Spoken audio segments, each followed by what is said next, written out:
So there it is. I thought, and she said, All right, call to order. Roll call.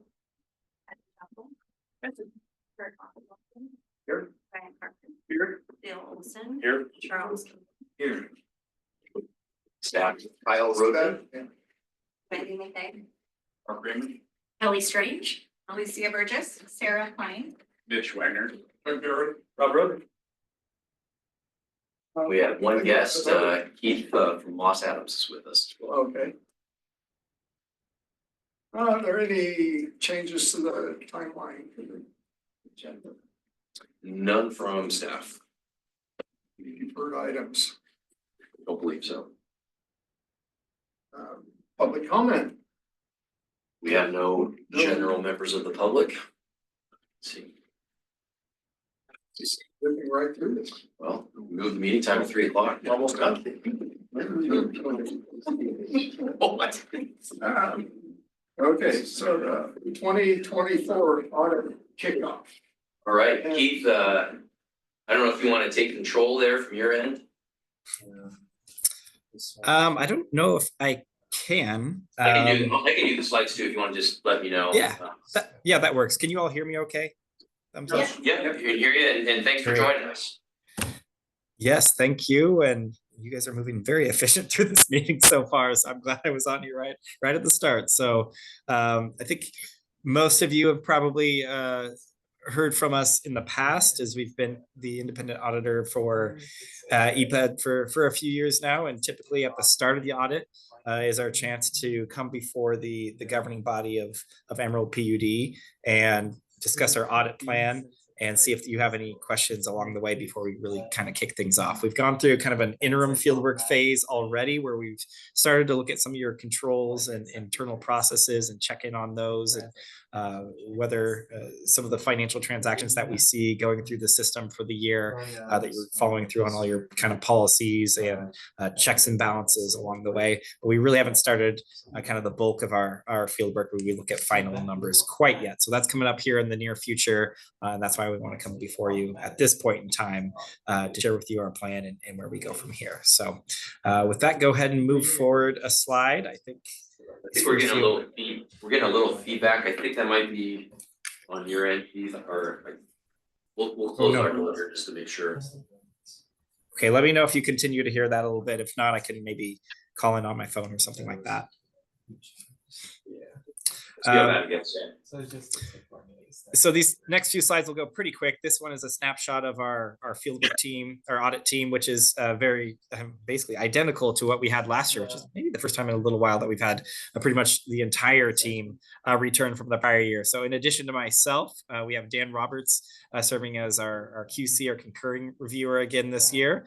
David Brody serving as our audit manager. He was supposed to be co-presenting with me today, but he's a little under the weather. So you will get to hear from him though for our final presentation to the board once we're done with this whole process. So, and I think he's spoken to you all in the past as well. So hopefully another familiar face there. And then Stephen Matthews is our senior auditor, helping us with the engagement again this year as well. Both David and Stephen are actually right out of our Eugene office, so they're local with all of you, as I am out of our Portland office. Go ahead and advance the slides. This is a summary of just the things that you can expect to receive when you hire an independent audit firm to come in and take a look at your books and records each and every year. So first and foremost, you want to see that we've provided at the end of this an audit report over the fairness and accuracy of your financial statements. That's typically attached to your financial statements towards the front of those each and every year, and through all the testing that we do, which we'll kind of talk about as a refresher, the different methods that we use to test the accuracy and the completeness of your books and records. Through all those testing procedures, we get to the point where we can say at the end of the day, we believe this is a fair and accurate representation of the finances as of December 31st, 2024. We also provide some additional what we call non-attest services, or kind of outside of just the core audit, right? But this is kind of packaged in with the audit services as we help and assist with the drafting of your financial statements. That's not to say that we come up with any of the numbers that are in your financial statements that are reported in there. We don't come up with the disclosures, but we do assist with kind of the compilation of that document and helping to make sure it includes kind of all the bells and whistles that the Governmental Accounting Standards Board, the kind of the governing body that puts the standards, the accounting rules out there that EPUD has to follow each and every year. So we help and ensure that you're kind of in compliance with that, you're following through and keeping all of those rules at the forefront of mind. And then at the end, we also issue kind of a management letter of recommendations. If there's anything that comes up during the audit, any kind of adjustments that we've identified in the process, if there's any internal control deficiencies or what we would call material weaknesses or significant deficiencies or even best practice recommendations. We also want to let you know if there's anything that we come across, because we work with a lot of different utilities. If there's things that we're seeing that others are doing that will help in your financial kind of reporting process and the accounting methods that you use, we want to share those as well if there's anything that we're seeing there. So also those things kind of at that lower level, more of a best practice recommendation, we want to bring those up and share those with your management team as well as the board at the end of this process too. So that's an additional kind of reporting item that we put out there that's not attached to your financial statements, but a separate document that we issue each and every year. Go ahead and advance the slides. In terms of our relationship with the board, this is just to say the whole purpose of this initial, or really kind of the core purpose of this initial communication with you all is to open those lines of communication. We want to let you know that and be very clear that we work for the board. We are responsible for reporting our results out to the board. Even though we work with staff and your management team very, very closely, our ultimate responsibility is reporting out to all of you. So you will see us communicate any significant internal control items that come up along the way. We'll have, of course, our exit presentation to all of you once the audit is completed, the financial statements are finalized.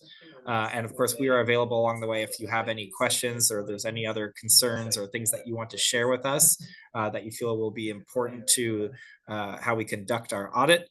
We are open to all of you, and you have our contact information here on our slides at the end. So if you need to reach out to any of us along the way, you have that ability. And of course, we typically reach out to one of you all each and every year just for a one-on-one meeting. If there's anything else that you can think of or concerns or anything that we should be aware of outside of kind of the detail audit work that we're doing, that's the intention of that communication. Go ahead and advance to the next slide. This is a snapshot of just kind of the different methods that we use to get to the point where we can give you an audit opinion. So, of course, there's a lot of information that we're asking for from your finance and management team.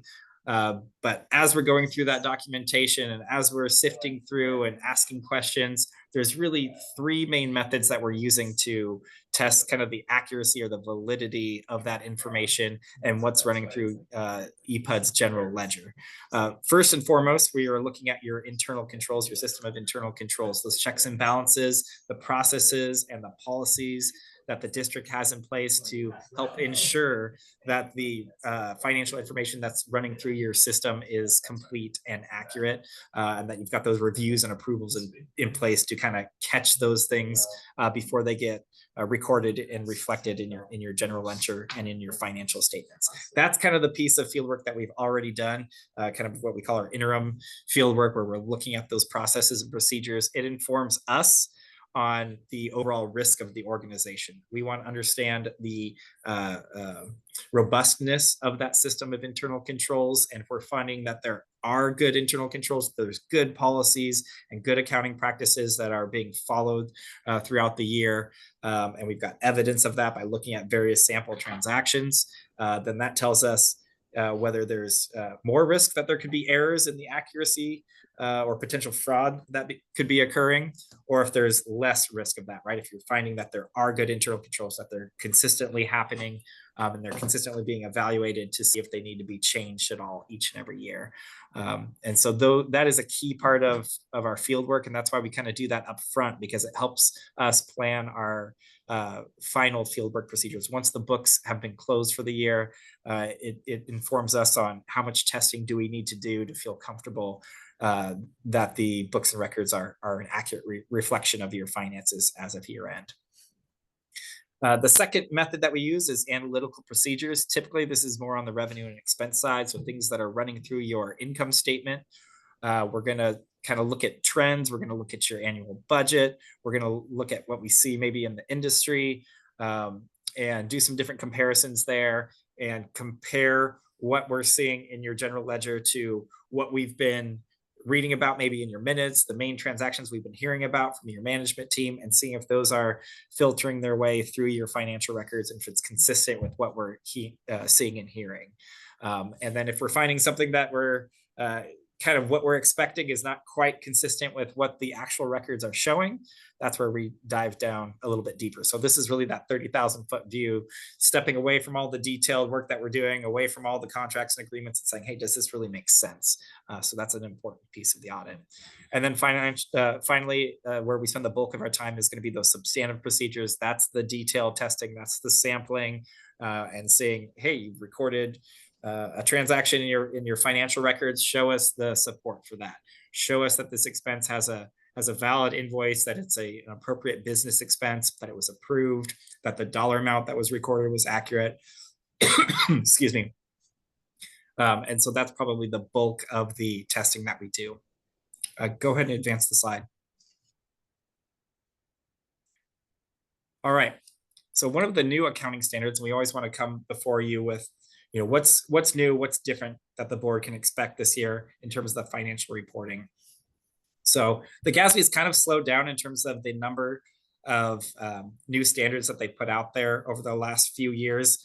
They were busy before that. I went to a GASB presentation earlier this year, and they were acknowledging the fact that they had issued about, I want to say 30 standards over the last 10 years. Some of those being very, very significant in terms of the disclosures that you had to add to your financial statements, to the changes in your financial reporting that you've had to do, to the amount of time it's taken your staff to go through when they close the books to adjust their procedures for these new standards. But GASB's kind of acknowledged that and said, I wouldn't expect there to be the same number of new standards. I wouldn't expect there to be 30 new standards over the next 10 years. So they're really going to slow down in the number of standards that they're putting out there. And we're typically not seeing 2 to 3 to 4 new standards each and every year that are impactful. It might be just 1 or 2 each year, and some of them not that impactful. The new one for this year that your staff is going through and evaluating currently is GASB 101, which is related to compensated absences. Now, this isn't a new concept in terms of recording an accrual for compensated absences, things like vacation and things like that.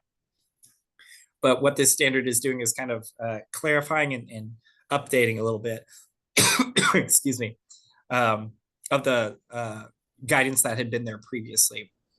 So under this standard, really the big change that they're talking about is related to things like sick leave, where as in the past, a lot of organizations with sick pay had said, we're not required to pay anything out upon termination, so we're not going to record anything for that. And under the old standards, that was completely fine.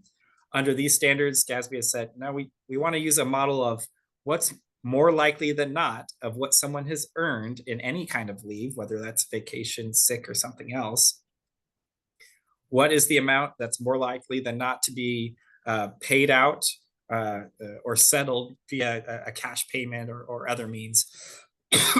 Sorry, I've got a little bit of a frog in my throat. Based on what and historical trends, right? How much of that vacation or sick leave has been used in the past? Historically, how fast are people kind of burning through that? And then to book a liability based on that determination, that evaluation, versus in the past saying, if we don't have to pay it out upon termination, then we're not going to record anything because we don't have to under the old standards. So this is kind of changing that, looking a little bit. And so we would imagine there's more organizations that haven't recorded a liability for sick pay in the past that are going to now. Now, my understanding with EPUD is that you've had certain amounts that you've recorded with sick leave, but maybe certain percentages, as depending on how long someone had been with the district, they have different amounts or different percentages of their accrued sick leave that would be paid out upon termination. And that's what was driving the accrual in the past. So it could change a little bit, but you've already had something recorded there. So I don't think it will be quite as impactful as maybe at some other organizations. I'll pause there for a second. Any questions thus far? Okay, go ahead and advance to the next slide. All right, a refresher on materiality. The reason we bring this up is when you look at our audit report, it says at the end of the day, do we believe the financial statements are free of material misstatements? So that term material is very, very important because it's to say that we have to set a materiality amount because that drives everything that we do. It drives the size of our samples. It drives the scope of our procedures. It drives what we consider an audit adjustment or not. It really is the kind of driving force behind how we conduct our audit and what we consider an error or not, right? So we're not looking at every single transaction and we're not auditing down to the penny.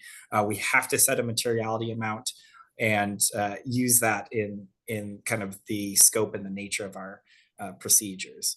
And so that's something that typically will change from year to year, and it's dependent on, it's subjective. It's something that we set, that the auditor, your independent auditor sets, but it changes each and every year based on the overall, how we perceive the risk profile of the organization. And that can be driven by a number of quantitative and qualitative factors. If you had big changes in top level management, if you had a history of material weaknesses and internal controls, if you had a lot of audit adjustments in the past, those are things that can raise that risk profile. On the quantitative side, typically we have to set this based on some kind of driver, whether that's total assets or total revenues or your overall net position and some percentage of that, right? And so that percentage may get smaller depending on if we say, you know, I think there's a little more risk here based on everything that's going on over the past year, or some of the history of some of the errors that we've seen.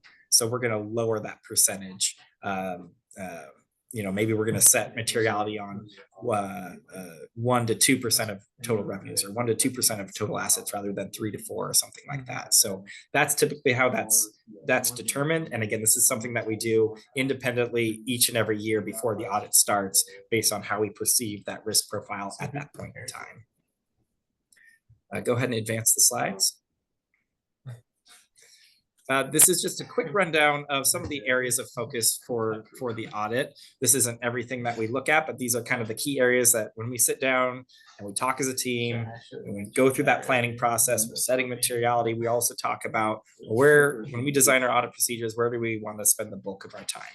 And that's typically areas where there's either a lot of complexity or a lot of moving pieces and a lot of internal controls that have to be in place for a certain transaction to run through and get recorded and captured in your financial records correctly, or when there's something new, such as a new accounting standard, or other internal control areas that are really important to the audit, like IT security and access, that continues to grow in importance, as we say, each and every year now, because more and more controls are done in electronic environment. And so this year, you'll see some things that are similar from previous years because of the inherent risk there that's always going to be there. Things like work orders and the capturing of all those related costs that are coming from labor charges and your payroll modules through your inventory system and materials and supplies charges, overhead pieces that get into that, the capturing of all those things and closing out of those work orders in a timely manner. That is a complex process with a lot of moving pieces and a lot of things that have to go right to get that correct and reflected in your financial records correct. So that's one with a little higher inherent risk that we definitely spend time on and focus on each and every year. The accuracy of customer billings, and definitely when you have maybe significant customers that have billings that are done more outside of your electronic system a little bit differently than say a residential customer, right? When you have more of a larger industrial customer or something, and you've got a separate contract there or a very complex kind of rate structure that's custom to that customer, and you're having to do those calculations by hand, right? There's more risk there that something could go wrong. And that's where we spend a little more time. I mentioned IT security and access, adoption of the new GASB standard, and then also the compliance with some of the state statutes that the state of Oregon wants us to take a look at related to your process for public procurements, right? If you're following through on what the state asks you to do, when you have to go out to competitive bid and things of that nature. So that's another area that's unique to any Oregon governmental entity, but I'd say public utility districts up in Washington, we don't have to look at those same statutes related to procurement. So it's always going to be a focus area for any of our governmental clients like the district in Oregon here. Go ahead and advance the slide. All right, so we have to talk about this for a little bit too, consideration of fraud, as it's a part of our audit, but it's not the focus of our audit, right? You're not hiring us because you have concerns and you're saying, we want you to do, Moss Adams, we want you to do a forensic audit of the district. But this is a part of our financial statement audit that we're doing because, again, our audit report says, do we believe this is a fair representation of the district's finances, whether due to error or fraud, or excuse me, that we don't see any material issues, whether due to error or fraud. And so because of that terminology and the reference to fraud there, we have to note, is there potential that your financial statements are misstated or inaccurate because there's material fraud going through it? So there's a few things that we do each and every year. We have that initial planning meeting or brainstorming meeting with our team. We talk about how we've been seeing fraud happen out there in the news at various organizations. How are we seeing it happen in the industry? Are we seeing it with our client base anywhere, and how has it occurred? And then we ask ourselves those questions of, could that happen at Emerald PUD? Is that something we want to take a look at and focus in on? Does that weakness exist here that we've seen at other cases out there in the news? Maybe we talk about, did we note any internal control deficiencies at EPUD in the past? And do we need to design some additional procedures there to see if material errors or potentially fraud could be caught with the system of controls in place this year? So have those deficiencies been addressed from previous years? We talked to various individuals, including, as I mentioned, one of the board members, but we talked to different staff at different levels throughout the organization. We rotate through who we talk to each and every year to get a good feel for what are people thinking and feeling? Are there concerns? What's the culture like? Is there a good tone at the top? Is there potential that things could happen, get swept under the rug, that they're not going to get talked about because people don't feel comfortable addressing things with their supervisors for fear of repercussions? Those are the types of things that we want to get at, that we're not going to get from just being nose down into all the detail work that we have to do as well, but hearing, is there anything else that we need to dig into? And that's why we kind of rotate through different people that we want to talk to each and every year to get that perspective. All right, go ahead and move forward to the next slide. In terms of our remaining timeline, this should be very consistent with previous years. So although I say that, and then I know last year was a little bit different outside of the normal timeline because of some of the storm events and things that were going on. So we were actually finalizing the audit and coming before you a little bit later last year, but this is back on track with historically what we had experienced with EPUD. And so we will be conducting our final phase of our audit fieldwork in March. So coming up here in the near future, and then report out to the board again with our final results at the April 15th board meeting. Now, if there's anything significant that comes up, if we have concerns about the integrity of your management team, if we have suspicions that fraud is occurring, you would hear from us much earlier in this process. But if you don't hear from us, that means things are going according to plan, and you should see us again on April 15th with our final results. Go ahead and advance to the next slide. And as I mentioned, this is our contact information for the key members of our team, so you can reach out to us with any questions. But we will also work with Kyle and others to coordinate a meeting with one of you as well this year. I think that concludes our kind of audit present entrance presentation, but are there any questions on any of the things that we discussed today? I think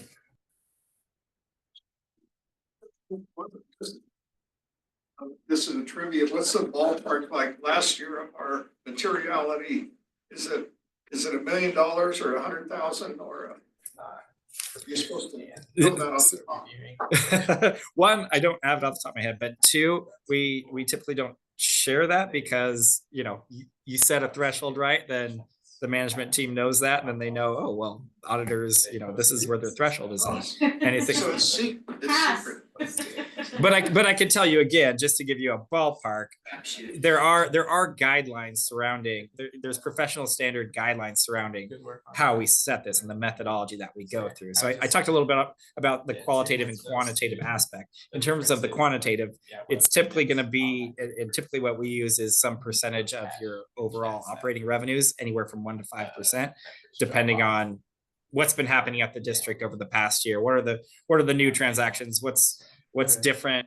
Has there been a lot of turnover? Have there been any errors? Anything else out there in the news that we're reading about the district we should be aware of, and taking that into account when we kind of set on that scale? You know, are you closer to the 1% of revenues? Are you closer to the 5%? And that's typically how we're setting our overall materiality threshold. I'll say even with that overall threshold, and if you're trying to do the math in your head of, well, you know, what's 1% or 5% of operating revenues, that's the overall for what's driving what we would call an audit adjustment or not. But we set a much lower threshold. So typically 5% of our overall materiality threshold, which is 1 to 5% of operating revenue. So 5% of that number is kind of the threshold where we accumulate any other errors. So if there's smaller things, and the idea there is, well, what if we're noticing a bunch of smaller things that could add up to something that's quote unquote material, right? So we're looking for, of course, to give an opinion that financial statements are materially correct, but we are tracking at a much lower level to see, is there a bunch of smaller things that would aggregate to a material issue at some point. And we report those out to, of course, management and the board at the end of this as well, if we find anything at that lower level. Good, thanks. I can tell you, Sarah and Mary Ann's threshold internally is a lot closer to 0, so we don't get off. We don't get off. Yeah. Good, thank you. Well, good stuff. So you all have this in your packet. If you need contact information for Keith or any of his team, again, they work for you all, and you're more than welcome to reach out to them anytime. Thank you very much for joining us, Keith. Perfect. Thank you all. We'll enjoy the rest of your 3 o'clock meeting. Great. Yeah, thank I you. like this new time. All right, take care. Perfect. Bye. Right, treasurer's report. Okay. Sarah will join us up here. We have our new treasurer. Can't wait for this. Finally got rid of that old guy.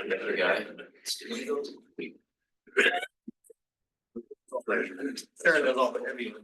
All right, so I have a few items for you that I thought you'd be interested in this go around. So item number 1 is BPAS. That is a provider that handles employee retirement health savings accounts for us. So a very long-term employee retired. And so in accordance with the personnel policy, his funds were sent to his retirement health savings account. This employee was extremely long-term, almost 40. 39.8 Yeah, years so, of service. Yeah. that amount accrued yes, during that time. correct.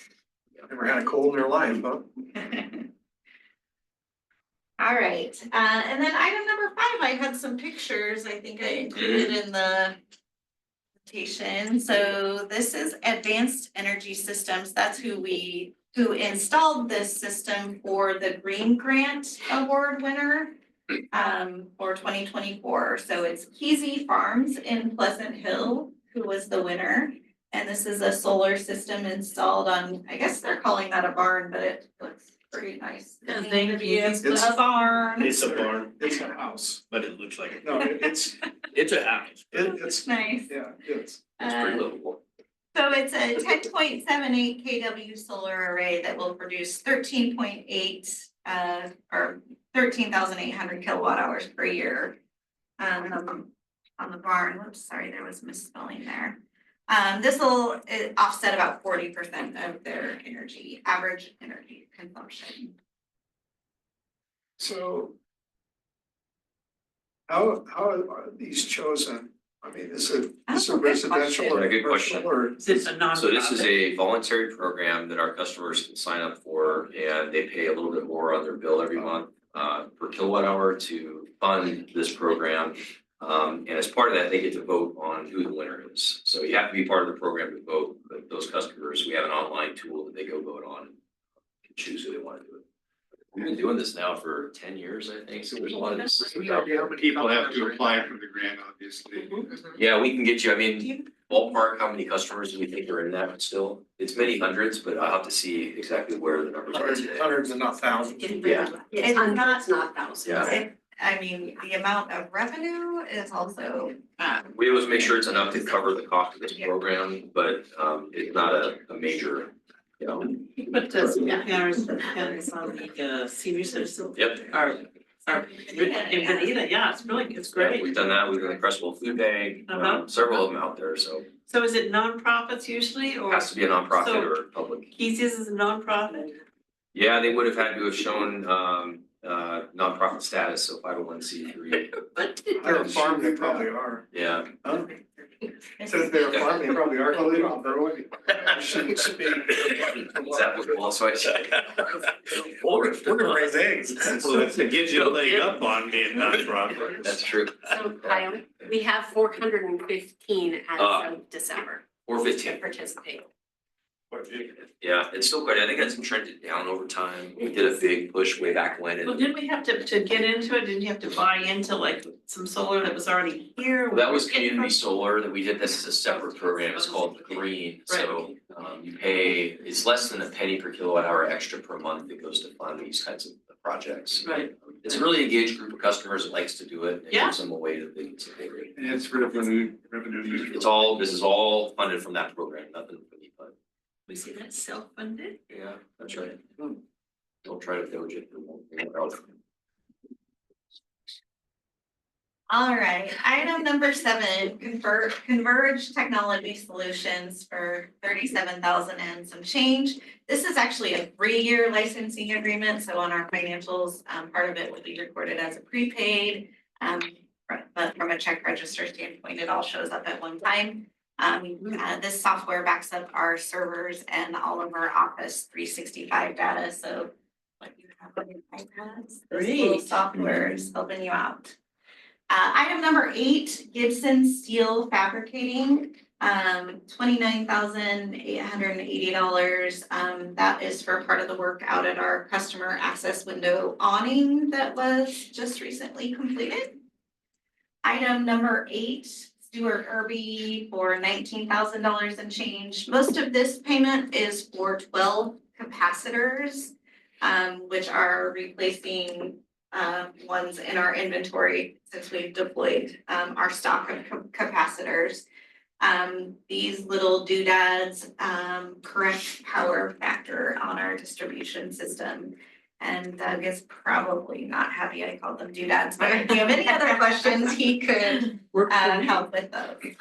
And then item number 15, Wilson Oil for $15,000 and change. Most of this payment was for a new oil dispensing system in the vehicle shop. So sounds like the old one was an original that had just worn out, was having some issues and problems with replacement parts. So there's a picture of that for you. Kind of tricky looking. Yeah, I Like know, I orange. need to go out there and see that thing. Squirt some oil in your car. There you go. We're not that sophisticated. Report into judge. Yeah. All right, and then item number 227, we actually get into the big money. It was an electronic payment, so that's why it's so far back in the check register. To Virginia Transformer for $277,760. This is the first installment on the total of $1.4 million contract for the substation transformer. Slated for a 2026 delivery out to the Pleasant Hill substation. The board did approve this contract back in October through resolution 2024-30.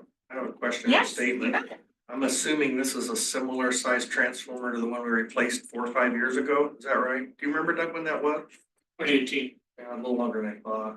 From memory, that was like 650,000, wasn't That's it? right. So this is more than double the money since 2018. Yes. I think the public needs to be aware of that. This is the kind of things the world's dealing with right now. That's a lot. That's We had, change. we had quotes that were significantly higher than that too. And that's not an installed price. That's just the hardware alone, isn't it? That's the essential price, so they'll build it, deliver it, and send it. Yeah, but as far as the pad and all the work we have to do, that's all separate connections, That's correct. everything. Got it. Big number. Well, I didn't have to write that check myself. Yeah, I think one of them came in at over 2 million, didn't it? Yeah, One of the quotes, yeah. So we are paying for it in parts, and this was a 20% down payment, so. it Didn't I'm have sure to, we're not gonna scarp her off after they get it built. yeah, there's checks and And balances. again, these are mostly custom built for demand, is that also they right? all are, yeah. Which means that if we didn't take it, they'd stuck with something, they may not be able to resell somewhere else. Is that kind of the way this Well, works? so what they'll do is they'll take an order, and at that time, once we agreed, now they're starting the design work for it. Got it. So they design these from the ground up for each Yes. one. It's not just a cookie cutter size. We- Not so much. We had to have significant negotiation on this contract to, with our attorney to make sure that we got it where we wanted it, because the initial, response was not to our liking. So there was a lot of back and forth on this I one. see, make sure the details are just what you want. Got And it. it's also the shortest lead time, so the last one we got, Brian, was, I don't wanna say that was 28 weeks. So $650,000, 28 weeks. Yeah, This one's 65 weeks. weeks. And that was the shortest by a lot. Some of them were like 2.5 years. Whoa. And these aren't the big transformers like you see at generating stations. Those are about 4 or 5 years. Yeah, I can believe that. Let alone wants to light LA back up again. Mhm. Yeah. I think that would be a short article in Powerline. Yeah. Here's what affects your rates and just show two That's a thousand really good- eighteen. that's a really good The point. time range Yeah. and dollars in a picture. Yeah, we had Today, the time range and dollars in a That's a picture. really good point. it's a good idea, we'll take that, we had a nice diagram like that a couple of years ago that we were using, we can update that. Yeah. We actually put 8 or 10 different major items Yeah. like that on a deal for people Yes. to understand. Yeah, we'll do that. I don't, people don't. Eggs, chickens, Yeah. loaf of bread, I mean, all of it. It's still hitting us. What happens? Yeah. People like those visuals.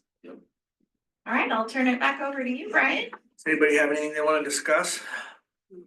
Yeah, number 13, land properties. We probably have inquired about this several times over the years, the Covert Hills site. Yes, It's rent, is that annual rent? It yes, is.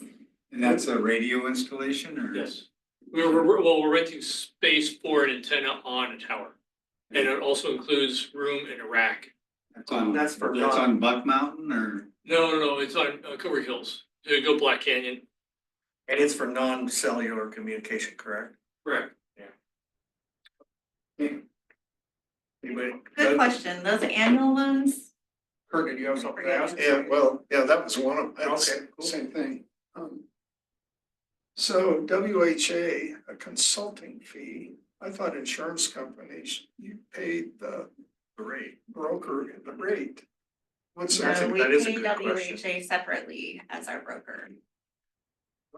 Yeah, we're actually required to hire a broker by the state of Oregon, and they bill us separately.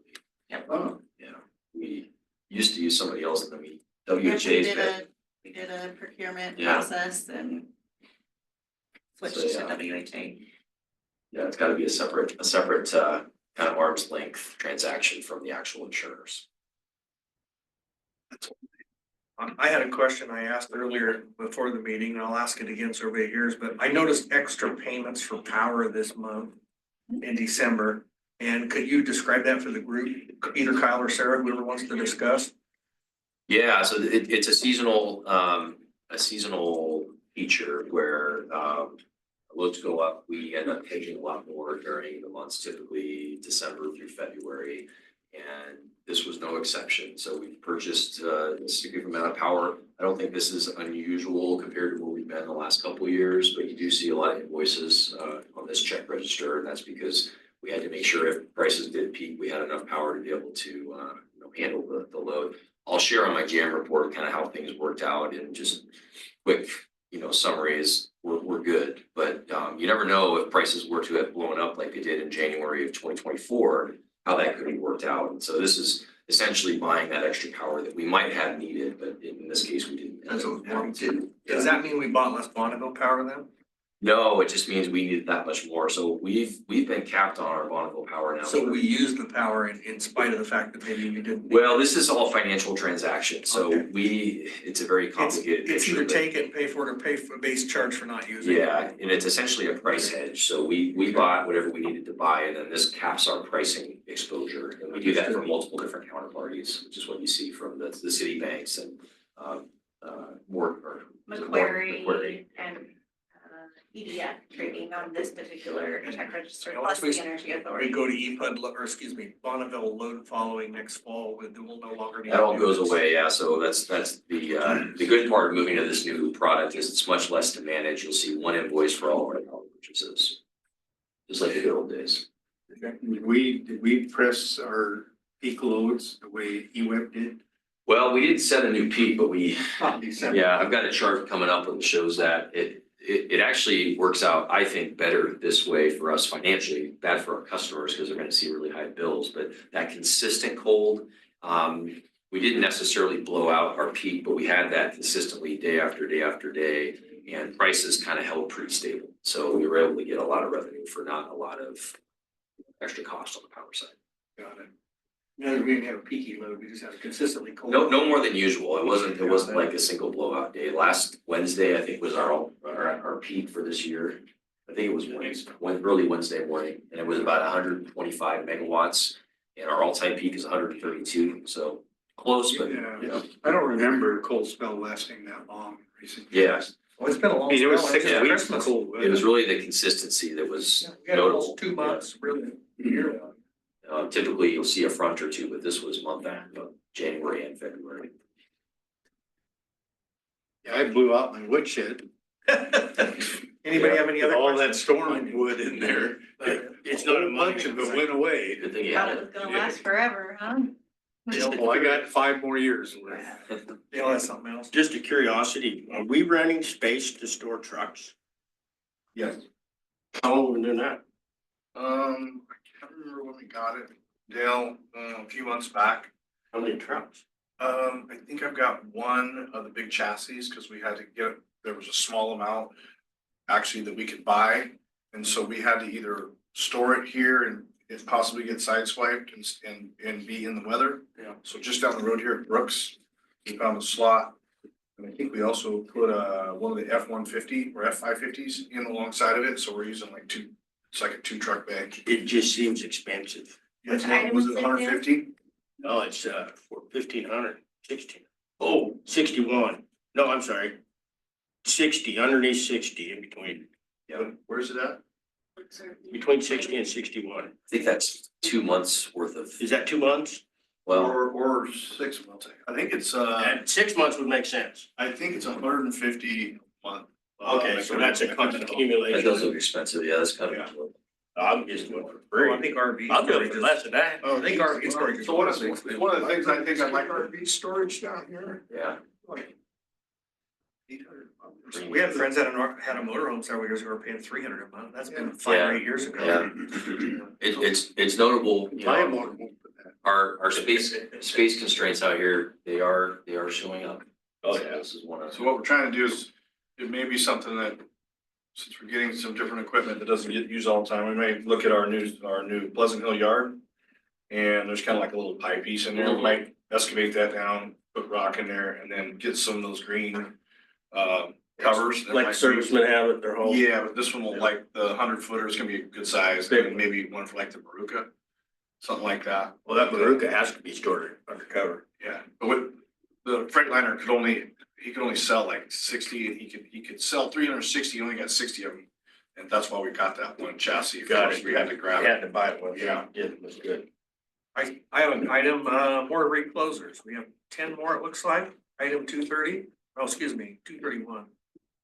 So we're still adding reclosers, Doug? Yes, we are. In fact, we put 4 out in the last couple of weeks, 2, 3 weeks. How close are you to getting enough? Yeah, we have years, I don't mean to be smart. We'll never have. I didn't mean it to sound bad, but I mean, do you see a years long program or? I didn't mean it to be snippy. Right, and so the idea is as we deploy these things, we're focusing on certain types of installations. And then once we get those kind of filled in, then we move down to the next level. Got it, And so each level brings us new operational benefits. got it. A level, B level, C level, so on. Yeah. Yeah, so you see it going on for some period of time. You sold us, I'm not putting one, I just. Cool. So just a comment, when we were on outages and we didn't know what to do, it's, let's call the puppet master. You're gonna need a phone with more storage. That's right. Yeah, more reclosers means more precision, more ways I that get we can that. switch it. Yeah. It's really, really You exciting. sold me on, I was Oh, just yeah, I curious know, where we I were in know, the I know. program. Yep. So, Yeah. our blink on Wallace Creek last week was probably a recloser. Yeah, you know what that Well, that operation. was a feeder breaker and we had a car during the ice. It didn't hit the pole surprisingly, it hit a guy wire though. Oh. And so it caused it to operate, we lost the transformer. I'm gonna say, if you find a machine that'll make a force field around the poles that keeps cars from hitting it, that'd be a big money maker. We put magnets in it, Brian. We did. I'd be all for that. Yeah. Or on the guardrail. Yeah, guardrail works. Apparently that's rocket science though, to figure it out. That's easy to figure out. Any more questions on money? Hearing none, I'll say we're done. Thank you.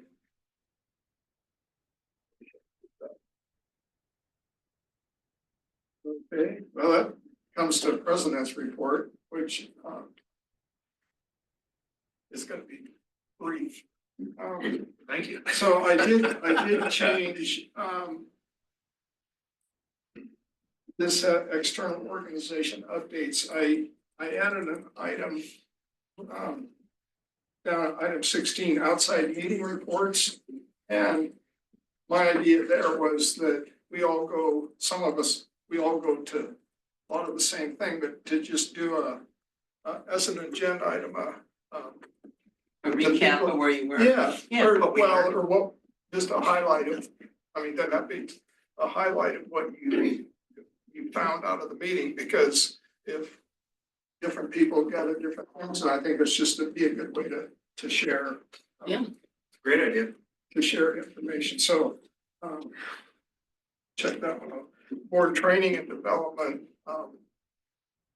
anything new, or Dale, have you got you gonna get any training, or you already know? I'm doing the wellness clinic. Handle stress and make sure I'm in the right spot. I went to the PPC meeting. Mhm. I didn't know you guys were there until I showed up. And then I do have a report on the PNOC meeting I went to. Yeah, so we can do that. Yeah. in the other- If Oh, there's any that's- other board governance, introductory stuff or things that y'all would like to do, we can facilitate some of that here too. Yeah. A lot of times you can have a remote type of setting, or we can bring a trainer in, just let us know what you think you might.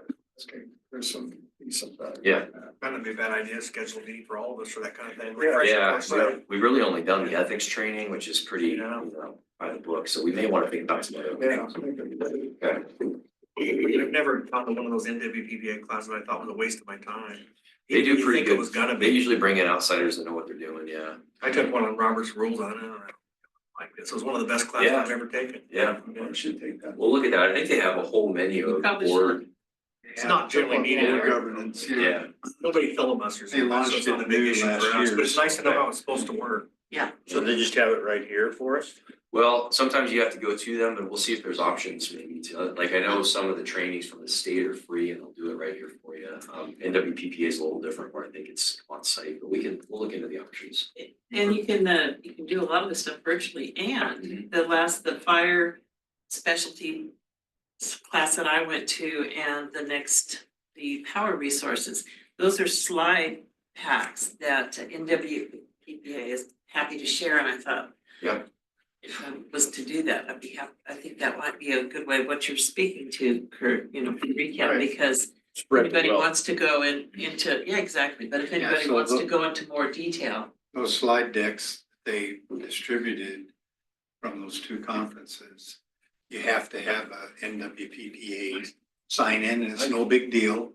Yeah, We're yeah. members, we pay Yeah, $50,000 a year. I get it. You just need to go to their website and create a login, and then you can get those links and look at that stuff. Yeah. that's as far as I got, Oh, really? the log. Yeah. It's worth getting. If you ever sign up for trainings, you need it anyway. So I got a question on the board. I don't know if this is time to bring it up, but do you guys look at each other's schedule, know who's going where? Do we have any kind of common schedule? or- We're not, That's kind of a. not strictly speaking, No, but they're on. I think we're getting better at talking It's a about good that, idea, and though. looking ahead a month or two. Yeah. So I usually inform the board what I'm gonna do within the next month. And we could, I mean, if we wanted, we could kind of do that in that agenda item. Sure, That would be, idea. just so we can, Good idea. I mean, the more we compare your we can share calendars, boys. information, because some of us get different feel for the same Yeah. meeting too, or just that. Yeah, no question. I don't think you need to push this to the end of the agenda either. I think you can do it in Well, President. that's what, Whenever you want. I was thinking it was gonna be a little more of a like formal report thing that would take a while and didn't want it to get in the way of the rest. But if you guys, if you just wanna have a quick highlight thing in the middle. yeah, we discussed that. Yeah, I did, Leave it the way it is now. yeah, but we can change it too. so- yeah, it's totally up to you guys. Well, if anybody has a great big one, they can make her aware, and then you can Yeah. block out more time for that. Okay, yeah. Legislative updates. What time do we have? It's all bad. No comment. I'll share a little bit about my experience this morning. GM report. All right, well, here we go. Thank you. Let's see. Yeah, I'm gonna start out with the storm that wasn't, which was, last week's weather forecast, moving around quite a bit, getting a little dicey on a couple of those days, but the good news is the cold moved out quickly, and really the only outage that we saw was down in Lorraine. I think it was pretty contained. It was dozens of customers, nothing too major, big deal for them, of course, but we were pretty quick to get it back online, so. All things considered, if you looked at the trees on Thursday, Friday morning, it was a little precarious out there, and so our system held up really well. That's great to see. We're lucky that the front moved through, but after last year, we were all on edge there for a while. I will note a couple things. First of all, this was an interesting time for this to happen after last year's storm. We went through some prep work here internally to kind of get ready for it. And if you remember, we're in the process right now of rolling out this incident command system called ICS, which is the standard way to manage through these events in our industry. Most other utilities are already using it. And so we had a lot of comparison points to say, well, how would this work in an ICS environment? Who would be doing what? How would the command and control lay out? So it was a nice way to kind of get some ideas on that. We're not there yet. We're still in the process of doing that, but we did get some experience on, here's how this might look. And really just ICS in general, we'll share more about this as we get into it even further, but you're talking about just defined roles, chain of command, and set procedures that you follow in every single event. There's an incident commander who has a general staff, has staff members underneath them, and everybody kind of knows up and down the chain what you're supposed to be doing. So, And it might be worth noting that ICS is actually prevalent in all emergency management across the country. Yep. And one of the most favorable things about it is allows your ICS to integrate with their ICS seamlessly. Yep. That's 100%. The county is moving this way, and so to be able to have productive conversations with them, you really need this same terminology and same structure inside your organization. So Is that kind of what we did at the second The second part of the storm? Yeah, so we basically backed into this in the storm last year where we were trying to run it like a normal outage the first few days, and then we realized, oh boy, this is gonna be something way different. And so we changed roles. We brought one of your board members in here to man the warehouse and said, you're the warehouse czar, figure it out. You have full control to do what we do. We brought Mark up a level, and we brought some of his supervisors up along with them, and everybody just kind of had a different role for your normal day today. So yeah, that's where we ended up, but what we'd like to do is have that kind of off the shelf to use in every event that we might have. We're good. Yeah. So we're not there yet, but we see the value move in that direction. So just to talk about our system load real quick, I mentioned this, it's the unique thing about this year has just been very consistent cold temperatures. That's causing, I will note, high bills now. If you haven't received your bill yet, make sure you're sitting down when you get it. And that's gonna continue into March. There's gonna be 2 months of this. So we've tried to get out there and prepare customers. We haven't seen their reaction though to back-to-back months like this in quite a while. So I'm expecting there's gonna be some angst, and we're encouraging customers to call us if you're having any issues. We've got programs we can help you with. May not be direct bill assistance, but we've got some other things around, budget billing and that we can start to talk about. We have done actually quite a bit of communication on this. I went out there and did a video just to say, hey, this is coming, but inevitably, once you get your bill, that's when everybody starts to pay attention. So, if you hear from customers, anybody that's struggling, please have them call us. We will be able to help them in the best way that we can. This is what our load looked like in January. So a little hard to see, but the green line is this year, and the blue and the orange are the past 2 years, 23 and 24. So just real consistently either at or above where we've been the last 2 years. And that was January again. February looks like this. You can see almost every single day, the green line is well above where we were at last year. So that's come down significantly in the last few days here, but this is kind of what we're seeing when it comes to our revenues, which is good for our financials, but also this is customer bills we're talking about. It's going to be impactful. This was our peak. I believe again, that is early morning, Wednesday, the 12th, is when we hit about 125 megawatts. Any other commentary on that? You mentioned earlier that compares to our previous high of 132. Roughly, yes, Yeah. somewhere in there. That was 1 hour average. Yeah. So when we're having the 1 hour averages, I was measuring 142, so this 1 hour average is probably at least 7 megawatts lower than that. Yeah. So now you're looking at 118 versus 132, so.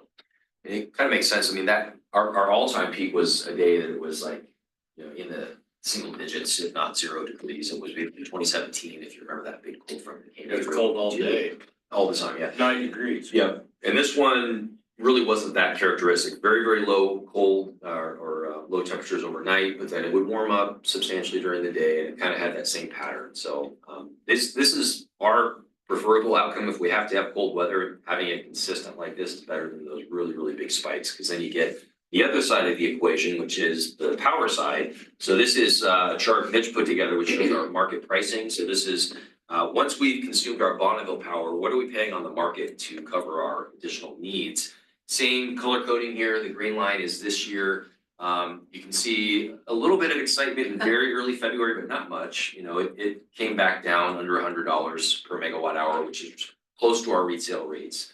And you compare that to 2024, just last year in January, you can see that's where we were hitting price caps day after day there. And that led to some very, very rough bills for some utilities that had customers online that we weren't in that category. In an odd way, it benefited us.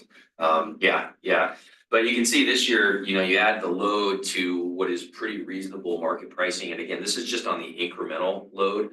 So most of our load is served with low cost Bonneville, but this is on the extra that we needed. Even that was not outrageous here in February. So typically when these events happen, it means our financial review whenever we do it, April, May is going to look pretty decent on the gross margin Does side. Bonneville have any more power?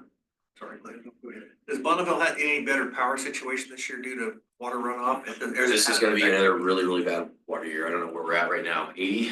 Yeah, somewhere around there. 80 max. Pretty much the same as the last 2 years. Yeah, there's still water's lacking up in Canada right now.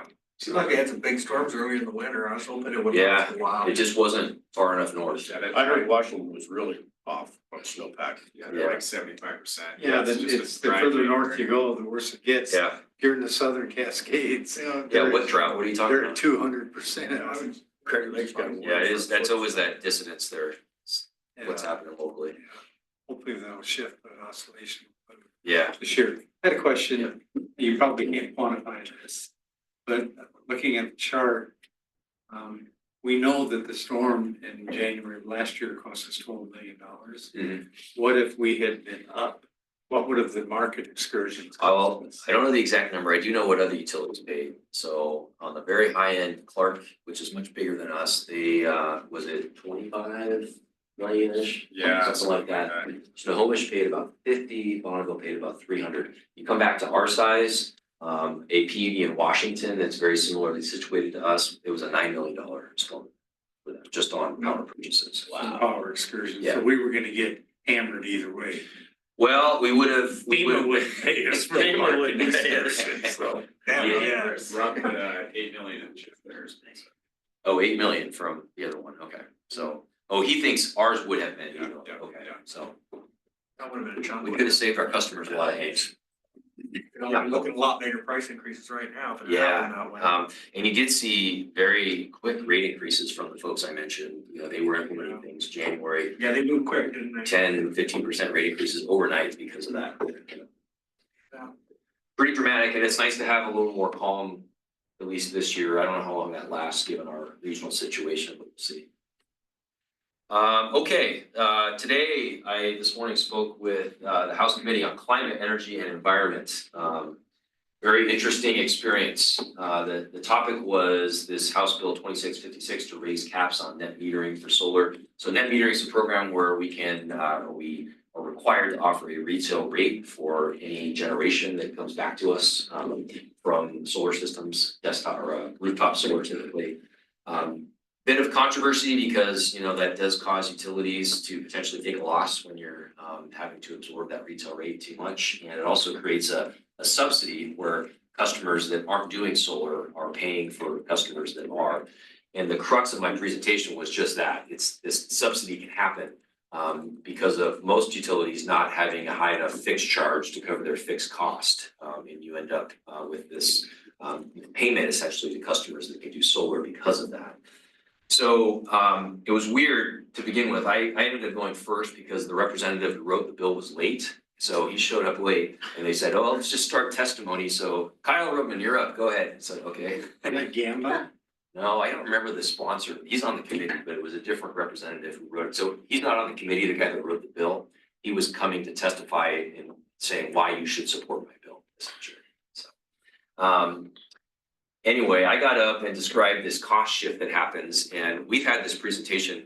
Actually, something Scott asked me to do 10 years ago that we put together. That it's a very simple example of a utility that has two customers, and let's say one of them puts solar panels on their roof, and they don't have their fixed cost assigned appropriately. Here's what can happen. Here's how that cost shift can happen. So I didn't go through it in a ton of detail, but I did let them know the math is there if you want to look at it and go through it. I would say after doing that, the level of understanding about our industry, I just describe as disturbing. The do response I got, it was really, really alarming. So first of all, the bill's author was very serious in his idea that rooftop solar is a credible solution to all of our power needs. That like you guys keep telling us in your industry, we need more power and we're trying to do this, you know, this solar thing to solve it. What's the problem? That was basically his take. So that was interesting. Another person, a member of the committee, questioned me. He's like, well, I have a question. Where's the utility out there that only has two customers? That doesn't make sense. Oh my gosh. These people are running our lives.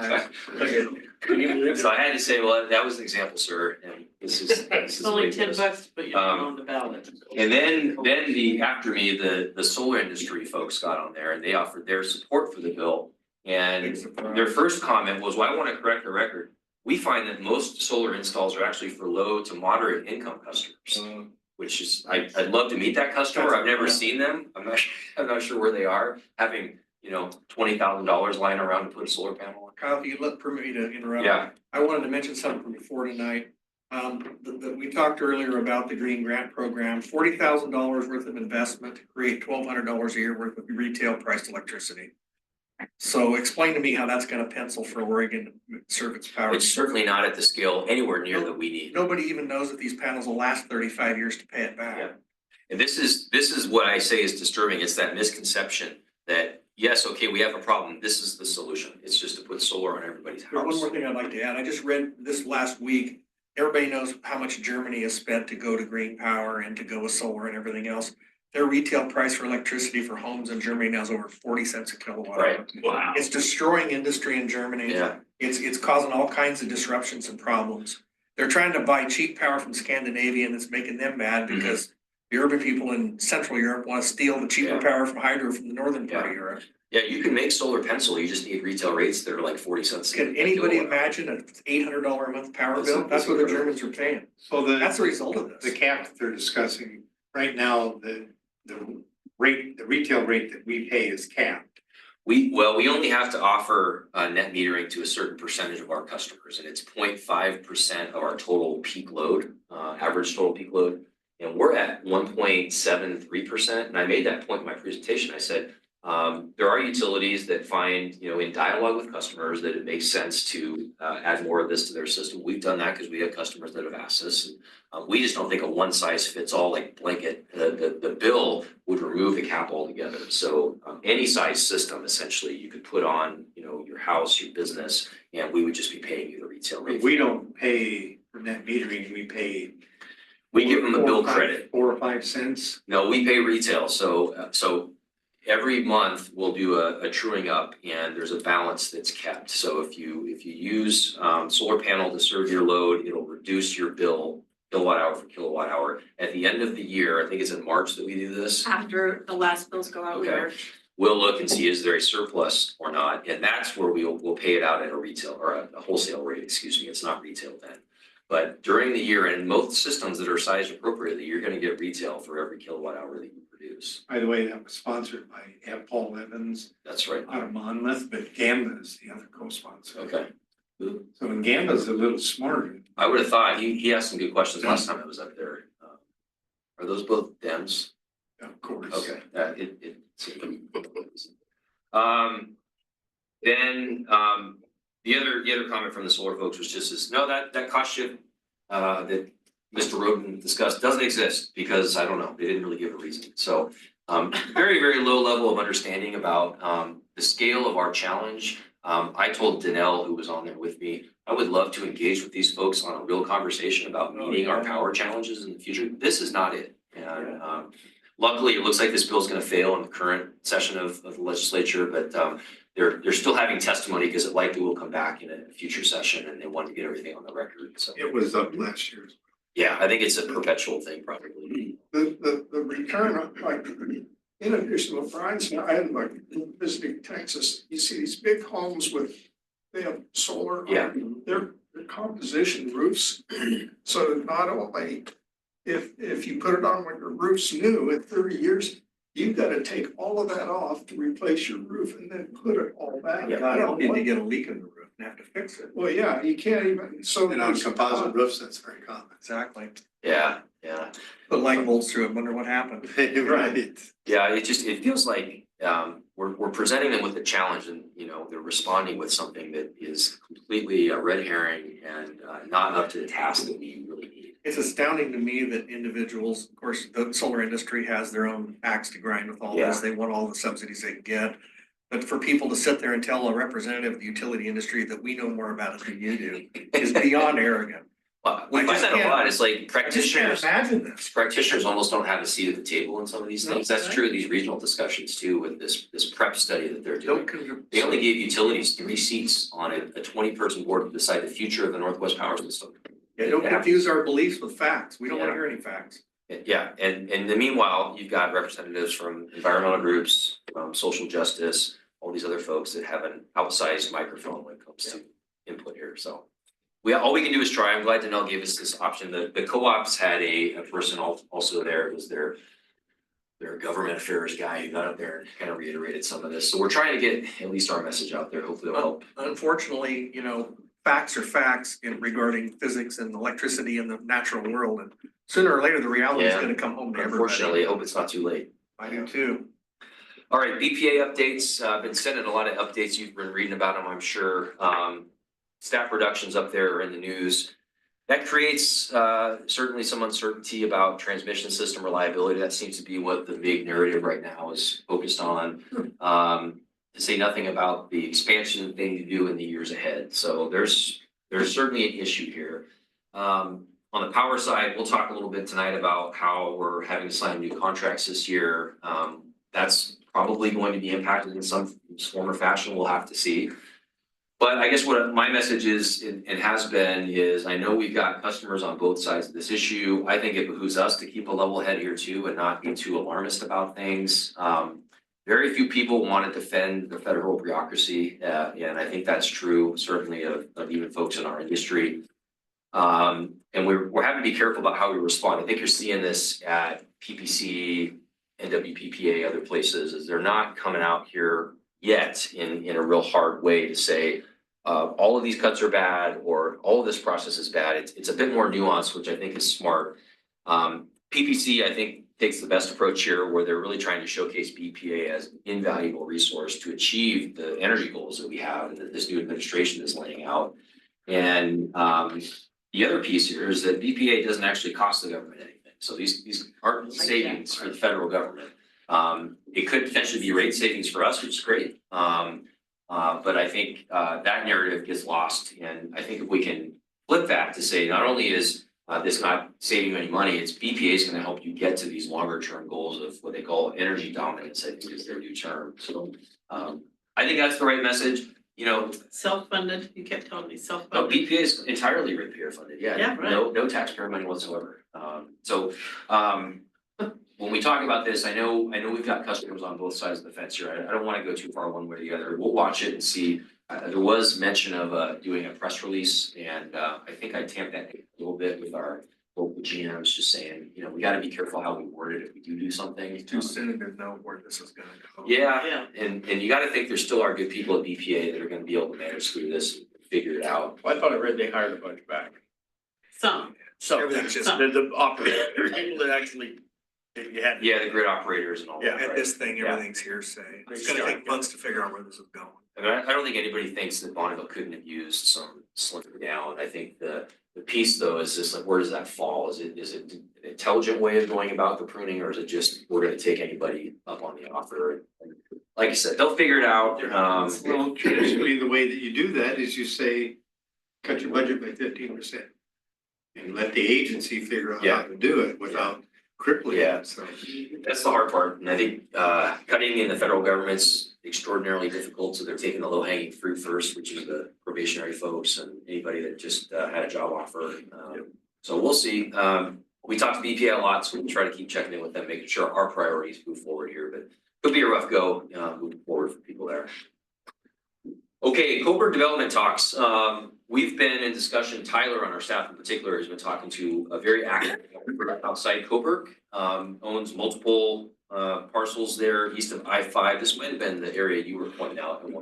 I got a map of it. I'm not sure. They have recently asked about what type of load growth our current infrastructure can support. And we've been having dialogue about, you know, industrial loads and how much more would be required if we had to do upgrades. We do have some distribution constraints out there. You know, we had an industrial that left us in the industrial park out there, so we've got a little bit of headroom, but not a lot, and we would have to do some upgrades. One of the bigger concerns though is the PacifiCorp transmission out there that we're being served by. We just recently found out it's pretty constrained, at least as far as the initial study they did for us. So if we wanted to go and serve a, you know, very large customer or a group of, you know, semi-large customers, that could be difficult on the transmission system. So we're trying to work with this developer to figure out, well, what would be our plan of service moving forward if we saw one of these come in, and it seems like a matter of time before it happens. That could include, you know, things like new substation, could also include potentially acquiring facilities up there, similar to the discussion we've had down south near Cottage Grove. So on that note, Tyler's arranged a meeting with this developer and a Coburg city manager next week. to talk about this specific parcel, but I can imagine some other topics may come up around service territories and things that we can do and can't do in our current form. So I'll let you know how that goes, but their city manager up there is a former public power guy. He was the city of Ashland city administrator, so he's got history with public power, which would be interesting. So, Is that in Coburg city limits? whoops, Or they hoping it will be? yeah, so I think this is what we're talking about. It's just south east of of the Van trailer. Dyne there and Trailer east of park. I-5, yeah. So they've split that up into, I don't know, 4 or 5 different parcels, I think. I think it's 3. 3, okay. There's one right there. Yeah. And pricing's pretty rich on those, at least the sticker price, the land, price of land is high, so we'll see who ends up in there, but this guy seems like he really wants to be a partner and work with us. He's talked about bringing some money to the table, either through himself or grants, and so, you know, we'll see. We'd like to support him. We have a duty to support him, and if we do see some big load growth there, we want to make sure we're ready, so. Is Spalding's the only place that has Pacific has a sub on Spalding? Yeah. How big is it? The sub on, their Coburg sub? Yeah, on Spalding's. Is that the only Or is that just substation? a switch? No, that's a substation. I think it's maybe Small. 5 or 7 MVA. Yeah. The substation is not the issue, it's the transmission. And the other part of it too, Doug, if I remember right, there still hasn't been the argument settled on who gets the second feed that feeds Coburg. Right now, we're on a radial, we have no way of feeding That, well, through. that ties in with the Yeah, available. we used to be able to open switches and keep Coburg on and Not anymore. not, it's between E-Web and. And that's on our friends over at Pacific right now. They need to fix that. Yeah, they'll jump right on it. Okay, update on grant funding, everyone's favorite topic, here we go. Status update, we have a couple programs we have been working on and talking about. So one is this NREL Grid Resilience and Reliability Grant. Rob and I met last week with the county and sub. I know, but we got together and we talked about this. I think this is worth supporting. This is a grant to have employees of the National Renewable Energy Laboratory study a resiliency plan for Lane County, including resiliency hubs that can be used during major storm events. This has the potential to roll into infrastructure grants in the future to put actual steel in the ground as well. It's going to be administered by Lane County with input from EPUD and sub, so we're kind of the subject matter experts on this when it comes to customers and how things work during storms.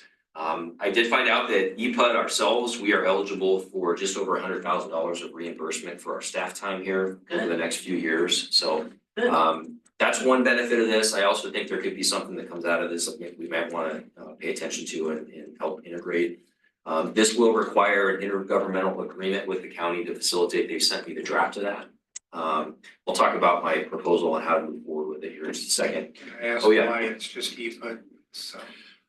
We were the two that chose to move forward. We talked about everybody, all utilities doing it. Others submitted letters of support, but we were the ones that were kind of the anchor tenants they needed the utility to sign on. And we said, at the time, we wanted to see if we could partner with these two folks, just to have a better relationship. That's what it is. So, yeah. Strange bedfellows. Yeah. Not wanting to be a stick in the mud, but this seems like it's a federal grant. Yes, I believe they already have the funding for this, but I will clarify before we sign anything, yeah. It's interesting how many staffers you talk to right now at the county and at the state are like, yeah, half of the stuff we were doing is done for. That was not the tone of this one. There were other grants they were talking about not moving forward on. This one seems to be full board, but I'll make sure that, the funds are there. Is the grant from the state for a solar project in jeopardy? Tyler says no, so I think that's already been distributed as well, but we will clarify, make sure. On that note, yeah, so just to give an update here, ODOE has been moving the location to the fire station property. That's gonna require an updated agreement between EPUD and the Department of Energy. We're also working on a revised agreement between us and the fire district. The update there is they have agreed in the contract to take on all future maintenance. if we upfront through the grant pay for gravel and surface treatment of the area in question. So we would do the upfront part of that, and then they would take on the obligation to maintain What it. does surface treatment mean? Pavement? Uh, That could be a lot of, whatever they want to do to prevent vegetation, could be spray, yeah, Pavement. yeah. Spray doesn't stop things, Okay. not forever. They've also brought up the idea of goats, so Tyler mentioned today that they. There's more thought about that. far-fetched ideas. It Yeah. actually works pretty well. I Yeah, haven't heard of goats. Yeah, and it's not a huge burden for Yeah. them to do the maintenance. What's the size of this area? It was 2 acres originally. yeah, 328 panels. yeah, I don't know. Probably, that's gonna eat a hole. Rob, do you have any idea what the surface area is on this? Surface that with even gravel, that's gonna eat a hole in your number of panels. Yeah, Yeah. this will have to be looked at by all the engineers and solar folks to make sure it's still a good spot for it, but that's, I know that was a concern last time, was who's on the hook for maintenance, so we would try to build that into the contract, just to say that we'll do this much from the grant and then it's yours to maintain over time, so. That maintenance is a good issue, cause very important one, that maintenance issue, cause if you've seen the one at Saginaw Trailer Park. Yeah, You're walking in grass this tall, it's up Yeah. over top, no one takes Yeah. care of yeah, that. No offense to anybody here, but I Yeah. probably know more about maintenance of vegetative growth than anybody in this room, and it ain't simple and it ain't cheap. yeah, Well, yeah. they mow that There are no easy all year answers. long right now. Long-term weed-free is a very difficult matter to deal Yeah. with. Yeah, well, all we can do, I think, is just make that their obligation and they, at least as far as we know, are willing to If they're sign willing up to for do it, so Yeah. much the better. Yeah, And they got volunteers too, so people will do it for. Yeah, yeah. Lawnmower on Saturday, that kind of thing. so here's what I would propose, I know this is kind of a gray area, so we don't have any EPUD funds at stake. The requirement here on whether the board should approve these is a little bit gray. I am more than happy to bring them in here in March for the board to sign up for or not. Will we know enough by then? I What's think, going on? well, yeah, I've already got 2 of the agreements in sort of final form. The one that's maybe a little bit more in question is with the fire district, but we'll be working on that over the next few weeks. Because we voted to accept that once, so with the fire district change, now we have to vote to accept it again. Yeah, because it's a new location, so the state wants a different agreement, just a very Fair modified enough. version. And the other 2 are new, so we need those. It will commit staff time, so I want to be sensitive to the range of views on these programs.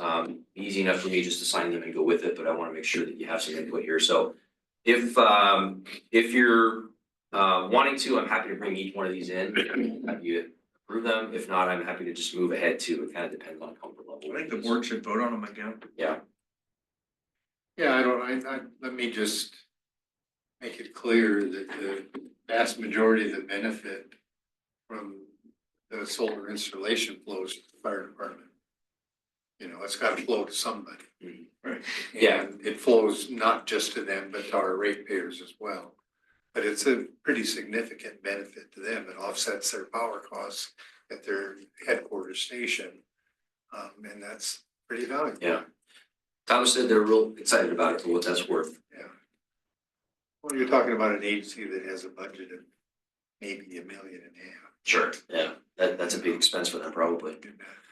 All right, so I'll bring these in here and then at least everybody has a chance to be on record with, you know, whether you support it or not. We'll plan to move forward assuming that we have a majority at that point, so. Okay, let's see, one of the last ones here, used vehicle purchasing. I mentioned this last week, I got all excited because I thought we had one of these wrapped up, but this area is proving a little bit challenging as a public agency. I just wanted to put this on your radar. Last week, we found we had a great deal on a lightly used Maruka. If you remember from our storm, the Maruka was really the star of the show, getting in all these backyards, putting the lines back up. The one out your way curb slid down, I won't say it. No. Yeah, it was really impressive. We all know, they had their limitations. Yeah, so anyway, we wanted to get one of our own. Many local utilities have one, I think Lane Electric, I don't know, does this actually have one? Douglas has one. Douglas yeah, has one, they're- Lassie does not, and Lane has a version of it much. They're becoming very popular, so our crews certainly could get a lot more work done in the wintertime if they can get into some of these smaller spaces. Question, this is a light footprint rig that allows all-terrain vehicle digger derrick work. That's right. It is? Yeah, you can get into spaces you can't do with the traditional big rig, so. That include not tearing up people's yards if necessary, that kind of No, thing? not big, but it has like a 24-inch wide track, rubber track. Like a little baby excavator kind of thing? Yeah, it's actually bigger than a big baby excavator, pretty good size, has a blade, has a front winch, the winch you can pull it off the front, put it in the back, get yourself out of trouble. What do they cost new? $325,000. Which ones are we talking about? The crawler carrier or the tub grinder with the horizontal? This is the grinder? Patriot. Patriot 50. Yeah. My only requirement would be it have browsers on the tracks. Yeah, The one. yeah, it- it tore that up really good, yeah. Does it have a blade? So we're looking at a used one, we're getting off track here. Yeah, so what I wanted to flag here is just that by the time we had completed all of our purchasing steps, this thing got taken. So they basically give you a 48-hour window to have it locked down, and then you gotta say yes or no. And that's, for us, it's hard enough just to get the photos and do a little video walkthrough. That's enough, but then we had this other step of, do we have 3 bids and does the board need to approve it? So it's just a challenging thing to pull off, and we're strategizing the best way to execute on this. That might include some kind of not to exceed pre-approval from the board. I don't even know if that's completely kosher, but. How much money was this machine? What's that? How much money was this one? 222,500, that included a triple axle trailer, How many hours? and 61 hours. Just kidding. In the 2021, I'm just absolutely sick about it, but Yeah. but this whole thing with the purchasing thing is, it's like, you try to go apples to apples, but I found in 2023 that had 140 hours on it, and they wanted 265,000 for it. And there was a 2022 that had 1,547 hours, and it was 245. So they're all over the map, and this was a smoking. They probably all wanna sell for what they paid for them, and they just got up that much. since Yeah, they so these bought are them. usually rental, these are usually rental fleets, Oh, yeah, right? yeah, So yeah. this is one thing, it's a niche piece of equipment that you'll use when you need it, boy, by God, you need it, right? And it's all almost 10,000, wasn't it, $9,500, Sarah, that we rented it for, I think per month, we rented it for 3 months last year. And so, yeah, we'll be able to get into places that we won't be able to get into, maybe get into some of our sloppier areas earlier on some even So gravel it's stuff. it will do work you would normally have to do in Maid or. It'll keep it a lot busier. Yeah, so you get you can get an irrigation tap going down or whatever, maybe you can get in there when it's not completely, dried out. Also, instead of mow matting into something So that you don't wanna get You stuck. could set poles, you could Oh, set yeah, poles. digger, it's a digger derrick And truck, transformers, the usual. 50-foot digger, shiv height, it's a pull-on size digger. Wow. Also comes, usually it comes as a kit with a single man bucket and a remote control, so you Got can, it. if you got a. You put the tool on the end you need to use. and Yeah, go with it. yeah, it's got a little jib on it and, yeah. Pretty slick, yeah. Pretty slick. So the savings here between a used, it's significant, $1,500, that's why we're looking for a used model. For the board, it's kind of flickering up and down between my signing authority and not. And so that's one step that we may come to you with and just say, if we find something, are you okay if we purchase it and get that part checked off? Sounds like a useful tool. I Yeah. couldn't guess how much you used it, but It is in our budget for this year, so we've assumed that we're gonna buy it, we just need to find a model. as a used one. As a used model, yeah. Well, even if we don't use it, if there's a storm, it's gonna go to another utility. Absolutely. We're gonna rent it. It's gonna That's be true, work. we can do that too, Absolutely. yeah. I think our guys will keep this really Oh, yeah. used over time. Yeah, so we got anchors right now that we would have to go in with a mini, go over the bank Oh, yeah. and try to put this one, we'll go in there and dig it correctly. So I guess like Kyle's saying, because what's gonna happen is if I find another one 2 weeks from now, you guys haven't met, and so maybe we take a step back, get a maybe Yeah. not exceed, it's in the budget. I'm open to. Is it? Okay, I need to talk to Chad to make sure. Is it your works, too. thought that this is something you're gonna find uses for once you have it? Oh, yeah, it's like we had one mini for a long time, well, when I first started here, we had no backhoes. Some decided we didn't need backup. To use outside So then we contractors? reached outside contracts, then we And there was a bought a busy backhoe, money, pretty soon we're like, I can't believe we didn't have a backhoe around here, and then we bought a mini. And then it was like, well, when I first got in here, we need a second mini, I'm like, do we? We bought a second mini, now some days we need 3 minis. I got it. So the tree crews use them, this is a pretty nice machine, and this is a 15-year minimum, probably 20-year investment. That's how long this machine will last, I get it. right? So if we keep, especially if I put it under cover, Is it rubber tracks? rubber track, Yeah, that helps. Yeah. so. So we either some type of pre-approval or a Retaining fee, I guess is what it is. Yeah, I wouldn't be pre-approval. Specific. Yeah, let me do some research and we'll bring it back sometime in March. If a good deal shows up again and it's within my signing authority, I think we'll just probably grab it.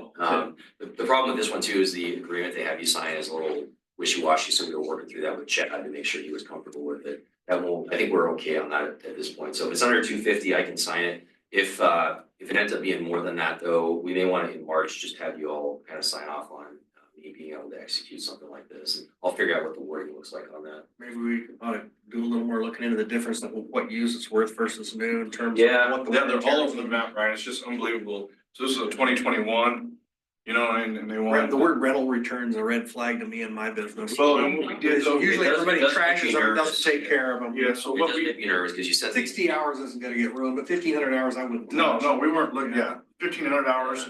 If it looked good on the video, I'm gonna send something. I'm gonna fly a mechanic out for that kind of money. How far away are the ones you were looking at? This one was in St. Louis, I think it was Kansas City, Missouri. Yeah, freight rates There's to get another it one here. that was down south in Dixon, Yeah. California. What's the time delay to get one here new? I mean, is it a 6-month waiting list or longer? Probably, all of that, but that's, you know. Could you email us photos of one of these to all of us? Oh, so we can look at what they absolutely. look like? I'd like to absolutely. visualize what we're talking Yep. about.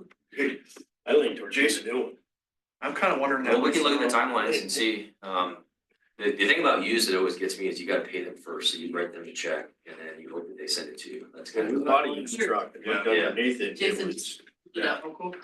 We'll look into seeing what that option looks like, yeah. The one out by my house, yeah. Yeah. So this Well, was. that is a I'll substantial email bill. Browsers, the one that. Yeah, no, Down the hill. Yeah, no, I We'll get look it. into Just- How much gets flat? I know what you're talking about. Well, it doesn't turn soft. We watched it go. That was a show, yeah. Anybody else want to look? But, It goes faster without the tracks. Jason's phone, don't grab it. I drove one. so the, you know, what Kyle's getting at is, it can be $265,000, it can be $225,000, right? So I have 225 in the budget. And so we would move things around and not buy certain things to get that. So we just want the best, 265 at 140 hours, brand new, right? So. I get you. If we can find one like that, we'll do it, if not, we'll look into the new option too, just to see what that looks like, I'm trying to save us a yeah, 50 to 100. I appreciate that. yeah. Well, that's an interesting question. Yeah. I don't think in the worst case scenario, I knew it would be beyond reach, but that's just talking. We'll see, at It's not least, my we'll money. look into what the lead times are, so we know what we're talking, Yeah, lease purchase. yeah, But I get what you're saying. You gotta be able to pull the trigger fast. I Yeah. get that. It's very frustrating. Okay, let me close out my jam report. So the next meeting is Tuesday, March 4th at 3 o'clock. It's a workshop. It's a big one. We're gonna talk to Chad from Cable Houston and his partners about some topics in executive session related to our discussions with Cottage Grove.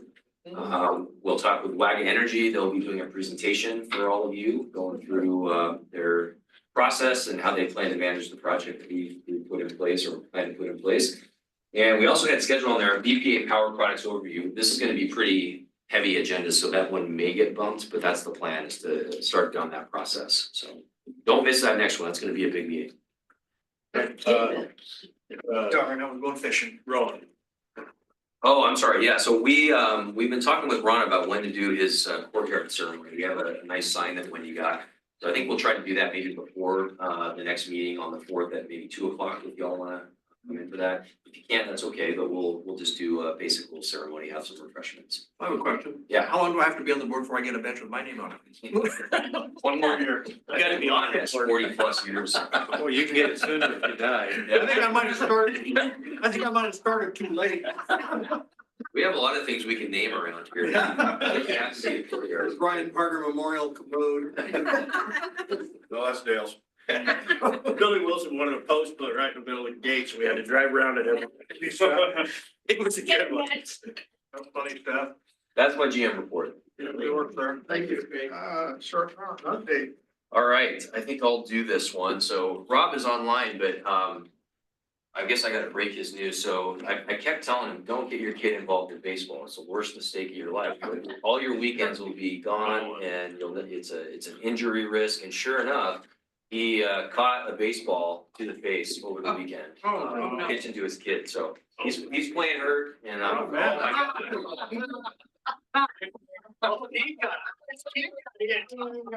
That's a pretty good story, Ron. I didn't even see that. You know, that looks- Hope the baseball looks That's what I worse. should have said. Yeah. His new jet fighter call sign is Shiner. Should have seen the other guy. That's Man. creative for a bar fighting excuse. That's right. Hit out baseball. Blame They've his got kid. college girls that know how to catch a ball that do that on the sidelines for pro baseball. Maybe you should have one in the bench in the That's right, stands there. that's right, yeah. Well, he'll have a good story. Shut that camera right off. Sorry to laugh at you, Rob. That's rough. I'm gonna run us through our short mountain RFP on his behalf here. I bet that hurt like a mother. Yeah, poor guy. So, last week, we issued the intent to award to Waga Energy. I'm just gonna memorialize all this so we have it on the record. Okay. Their proposal stood out among the 5 that we received. We particularly liked their project approach, their commitment, and their value to our customers. On the commitment side, I mean, it was clear how motivated they were from the beginning. They had done a lot of research, in their proposal, calling, individuals, landowners on the route that they're gonna be using, talking to parties that they had really done a lot of research. So that stood out, above and beyond the economics that we've talked about and I've shared with you. All their references had great things to say about their experience. We talked to, I think I mentioned last time, 2, one in California, 1 back in New York, and I think there might have been a 3rd. I don't remember who that was. Yeah, Pennsylvania. Pennsylvania person. So they're all over the country. The 2 that they're putting in California are gonna be good for us to watch. They're a little ahead of the process of, from where we're at, but they're also in production right now, so we'll be able to kind of see how that plays out. Those are landfill programs. Yeah, 2 landfills and I think they're almost in development stage. I think we've got the contracts in place and they're moving to the next step. So that's, to me, it's a good sign because if they can pull that off in California with their regulatory regime, then I think they're gonna be able to make this happen. So one recurring theme from them was this emphasis on a strong long-term partnership. They said, we are here for the long term. We want to make sure that our relationship with EPA is good. And they also said with the county, we want to make sure that we have a good relationship with the county. So that was important to them, which I really appreciated and respected. Their solution is a renewable natural gas project at the landfill. This is what they do. They have a proprietary technology.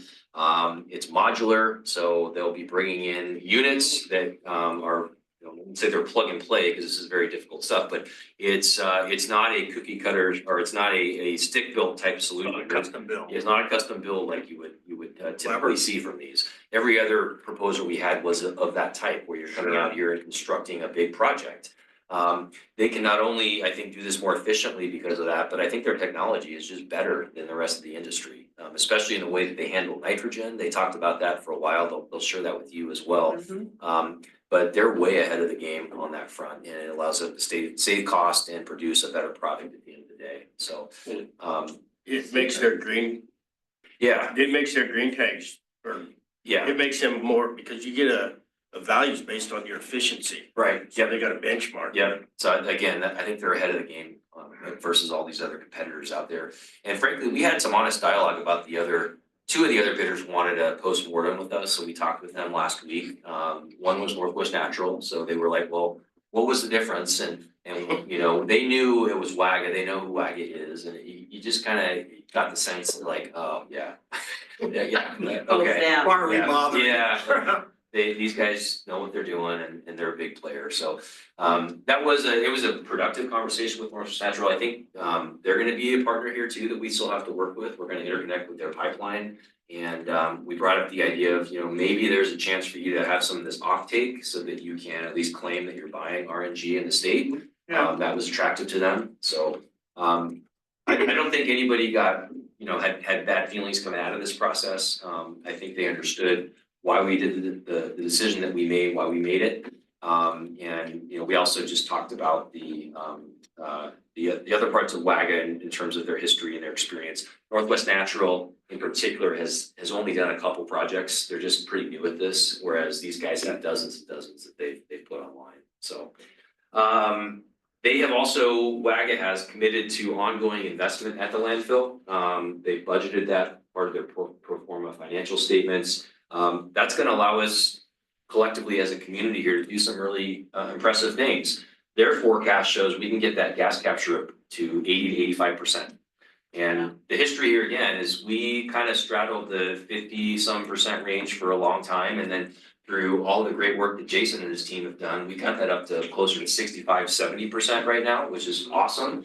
WAGA thinks they can go even farther by continuing to invest. There's a control system that we have talked about putting in place over the years. Haven't quite got to yet, but they're planning to move on that. And that essentially at each wellhead kind of controls how much vacuum is placed on that particular part of the landfill. And it optimizes where the gas is and how much to take in at any one time. So we've heard numbers that alone can do, 10 to 20% increase in gas. So there's a lot that goes into that. And the other piece of this that we haven't really shouted out there, but is significant, is there will be little to no emissions coming out of this new process. The RNG process is very closed loop. It's all going into the pipeline essentially. Versus today, which, we have aging emissions or aging engines, and they do have emissions. We have a permit and we do it all by the book, but there are emissions that come out of our engines. That all goes away. So in my mind, we're gonna go to the county with a big environmental win to say, not only are we gonna get you capture rate even higher than it is now, we're gonna eliminate all those back end emissions that, are part of your overall profile out here at Short Mountain. So that's a nice selling point. The timeline that we've talked about with them is as follows. Intent to award was issued, that expires today, so we haven't had any protests from other bidders. We have an item on the agenda tonight for the board to direct me to negotiate a contract. We'd expect that to probably take until the June, July timeframe. If we're being honest, it's gonna be a lengthy negotiation. We go into design, permitting, fabrication. After that, probably be done after about a year. Then the civil work, the interconnect, all of that leads up to a potential operational date of July of 27. So that is in front of the date that the board has set to decommission the power plant. Our hope would be to continue operating that power plant throughout this process, all the way up to the point that we put this new operation online. Contract negotiation. So again, on item 13D, I'll be asking for approval to negotiate this contract. We expect that to be a 3 to 6 month process. We will need to bring the county in for a discussion of the current contract. I think I've been pretty upfront about this with all of you. At minimum, we'll need a 10-year extension. That's allowed in the contract today by mutual agreement. So we just need them to execute on a provision that's in today's agreement. We will also propose the idea of a complete contract assignment. That was something that WAGA was willing to sign up for and said that they would help us with. Ultimately, that's going to be up to the county whether they want to do that or not. It could come down to some credit things and how they feel about us as a partner versus a new firm. But we will do everything we can because that was the board's direction, was to try to move that way and just wash our hands of this if we can. But I would say worst case scenario, Emerald ends up as kind of the contract holder in name only. We assign all of our obligations over to this WAGA Energy Group via this new contract. And I think that it achieves largely the same thing, not quite as out of it as we would want to be, but it still does what we do here. They may have other priorities in negotiation as well. They brought up a few things like they typically do a lease agreement with the landfills. So that could be something separate that they want to negotiate with the county at the end of the day here. But we're going to meet with them shortly after the vote tonight. I think we're meeting on Thursday to discuss the meeting on the 4th with the board, but they also want to do a site walkthrough. I don't know if you got that email, but I'll have to try to coordinate that. That's on March 5th. I think they want to come out and look at the site at Short Mountain and just do a basic walkthrough. So some of that stuff will start happening as we do contract negotiation here. But this is a big step. I think we ran a really good process. I just want to say that from the staff side. I think we got all the value out of this that we probably could have at this point in time. The market goes up and down. Some of those initial bids didn't look fantastic and we were gonna have to question whether this was the right time to move. But all things considered, I think we got to a really good place here that I feel good about. Any questions on this? Sounds exciting. I think we're moving the direction the board asked for, and that's an adjustment for everybody. It's an adjustment for our staff. We've been talking with the employees out there a lot about this and the timing and opportunities that will be coming their way. So I think we're keeping everybody up to speed, but this is going to be a major shift for this utility. There's no doubt about it. I just would like to raise the issue. Because we were looking at two configurations out there. Us continuing to operate the well system and then us completely assigning all responsibility to them. Yeah. I guess I would say that I want us to be sensitive about the idea that if we're assigning all responsibility to WAGA, at some point, someone's gonna ask, what in the hell's EPUD even doing there? Yeah, So, yeah, and I think that, again, our first choice is just not be part of this whole thing. And I think either scenario gets us off the ground out there. So we're, in either scenario, even if we keep the contract and we assign it, WAG is gonna bring in their own folks, their own Well, they wanna operation. control It's the gonna be their, wells their themselves. thing to run, yeah, no, I get Okay. that, I understand that. okay, I'm talking about the potential for the county to say, we don't even need an agreement with them, or let's just get them out of there. yeah, that's a possibility, and I think we'd be all for that as long as they, accept this new proposal from us. The contract assignment, Well, I mean, this is an opportunity for us to monetize yeah, this next stage as compensation for the tens of millions of dollars that we've invested Yep. out there in 30 years. Yep. And I don't want the county getting the idea that there's no reason for them to get anything out of it anymore. yeah, yeah. So, That's always a risk. I've not been sharing a lot we haven't talked to the county yet about any of this. There's certainly some strategy to how we want to approach that negotiation with them. I do feel like, given the history and given recent history, they do feel like they owe us something. well, And that's gonna come to fruition Yeah. soon or not. this is pretty clearly a way to allow us to exit the scene gracefully. They'll get to do their little projects if that's what they want to do. We get to do ours. To me, that's a win-win. I'll state it plainly, with the experience that we've had with the county land management folks in recent years, I don't trust them any further Yeah. than I can throw. It's not a undue concern. I think it's something we need to be very careful with. And that's why I think if we do, and we will get into negotiation, actually, I think I have some stuff about this, so let me pick this up in just a sec. We talked about the board meeting on the 4th. We'll begin contracts talks. The board will have final say over any negotiated agreement.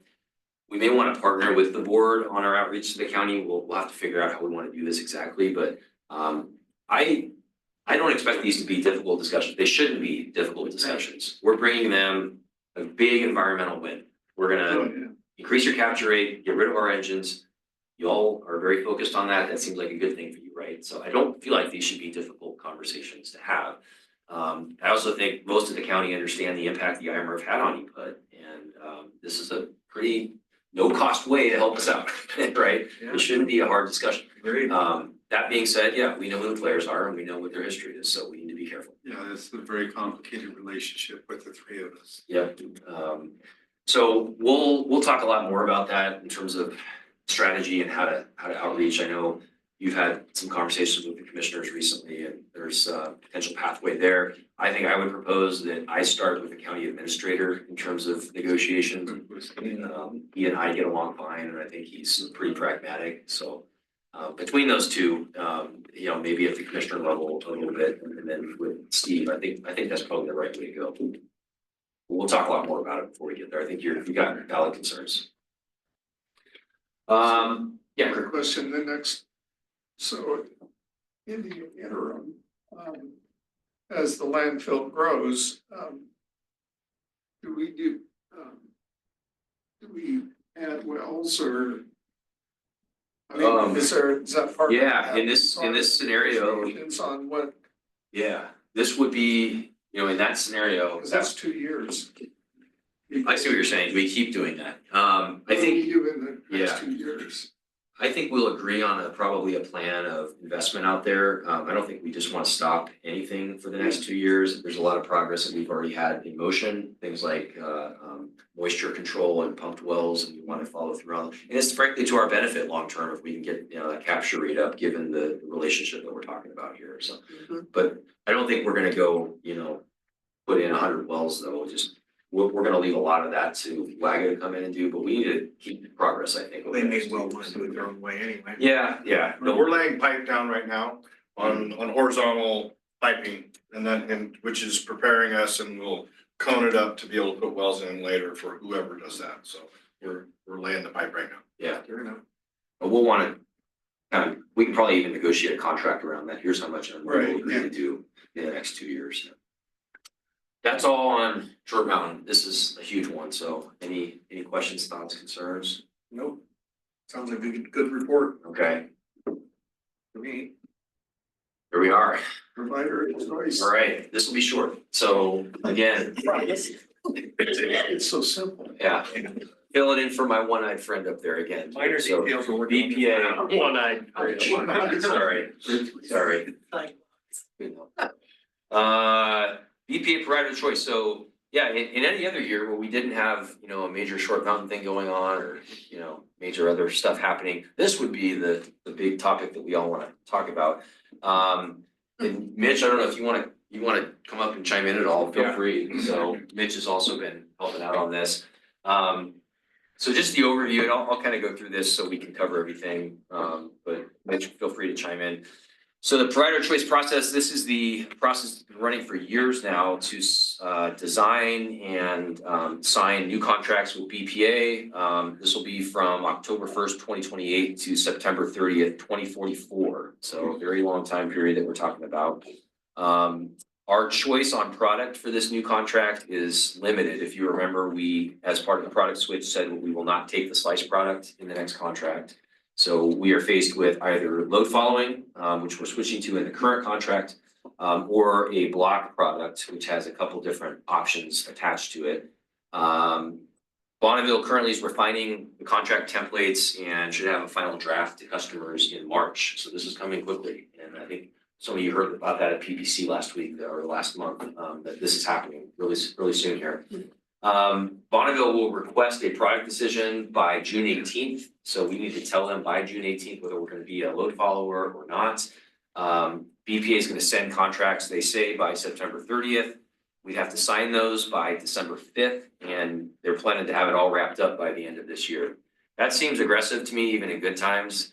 If they lose 20% of their staff, I don't know. Yeah, they did indicate, they had a workshop today and they said that the disruptions aren't gonna affect the timeline. They said Oh, good. everything's on schedule, so we'll see if that stays that way, but right now they're optimistic. That puts this contract signed 3 years ahead of Yeah. the contract. That's how the last one was done as well. We signed the last one in 2008 and it started in 2011. And I guess it's just there's a lot of, Gives BPA some time to prepare, to have everything ready on their side for the new contract implementation, and it all depends on customer choice and where their loads are, and what kind of resources they need to acquire and that kind of thing. So yeah, they've got a lot of work to do, they say, on their side to get everything ready to go before the contracts are actually. Do we have any big decisions left to make on this? I don't think so. Seems Yeah, simple from what I can we'll see. get to the kind of cut to the chases. The idea of moving away from load following after we just went to it doesn't seem like it's got a lot to it. And we've been working with this group from Idaho that's been modeling kind of a joint effort to go to the market with a slice product. It doesn't seem like it's solving many problems. It seems to still have quite a bit of risk attached to it and is costlier than if we were just to do load following. Yeah, it's requires resource acquisition. Yeah. Which has been difficult. You have a lot of resources already, it might not be a bad option. Idaho has the benefit of being able to add a lot of different resources that we don't have the ability to add, so. They can build gas plants. They build gas plants. Yeah. We all get that. And a nuke, yeah.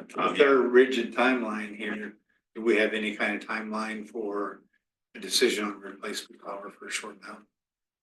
Yes, it was very active about 3 weeks ago, and I had heard at the time it was like 95% no. And then Rob went up and gave this fantastic presentation at the NWPPA Power Supply Conference. And then I heard that the sentiment had shifted some because of all of the stories that we told there. So I haven't had an update in a couple weeks now, but I think it'll be relatively soon. This was before the baseball incident? Yeah, back way then when he could. He needs to go back up. But we should know the answer Sports to that injury. before we commit to the Oh, product. 100%, yeah. I'd say within the next few weeks, if not just at least within a month, I think. We'll be able to answer.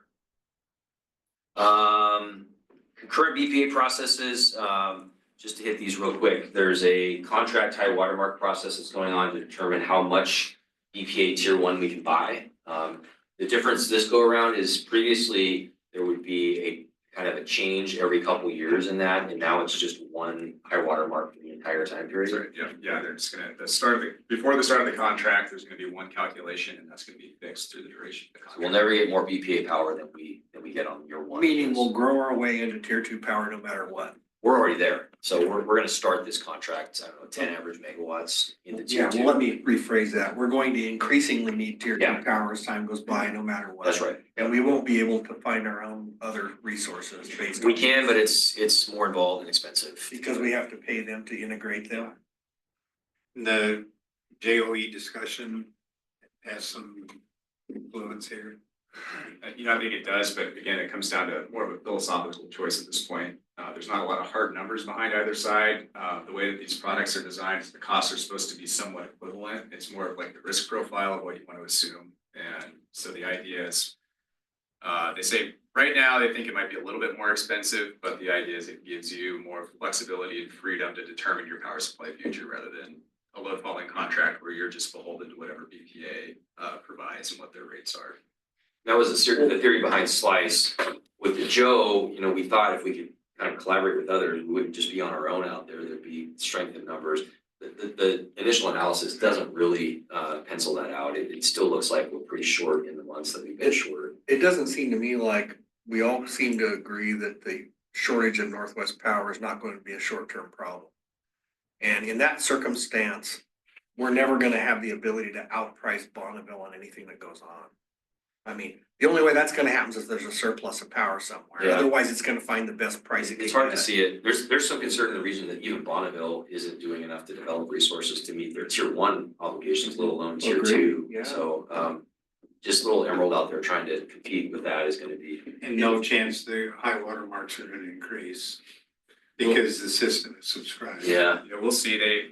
We've got initial numbers for contract high water mark, but we're asked BPA to look them over again. We didn't think they quite looked right where they should be. So we're waiting to get a final determination of what our numbers are gonna be. So do we have any exposure to tier 2 prices from market excursions? much less. So the tier 2 prices are fixed for every rate period. So it's 2-year rate periods is the new. 2-year rate periods, 2-year rate yeah. periods. So every 2 years, we'll know exactly what it's gonna be every single month. It'll get trued up. So if the Bonneville continues to struggle paying high prices for power, that tier 2 rate will creep up, but it's not gonna be the spikes that we see every single month as a slice goes Yeah, up. so like our product switch right now, going into the next 3 years, we know what the tier 2 bill is for the next 3 years already. That must have been established. That's a huge benefit of load following. So it looks like Bonneville's goal is to cap tier 1 power, obviously, we all know that.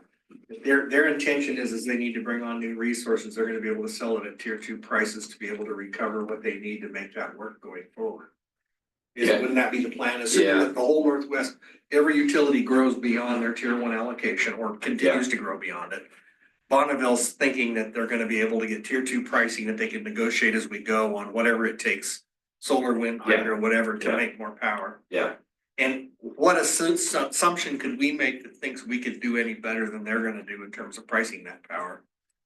It It's seems great. pretty It's a great much like a question. long shot to me. there are groups that are trying PNGC, which is, and altogether, that's Bonneville's single largest customer. They're trying to do it. They're talking about building a resource. Idaho Falls is trying on their own. It's just, the risk profile is the thing that we've shied away from in recent months, and it would, I think, feel like a step backwards if we were to go Are back. we even allowed to import thermal power from Idaho if we wanted to?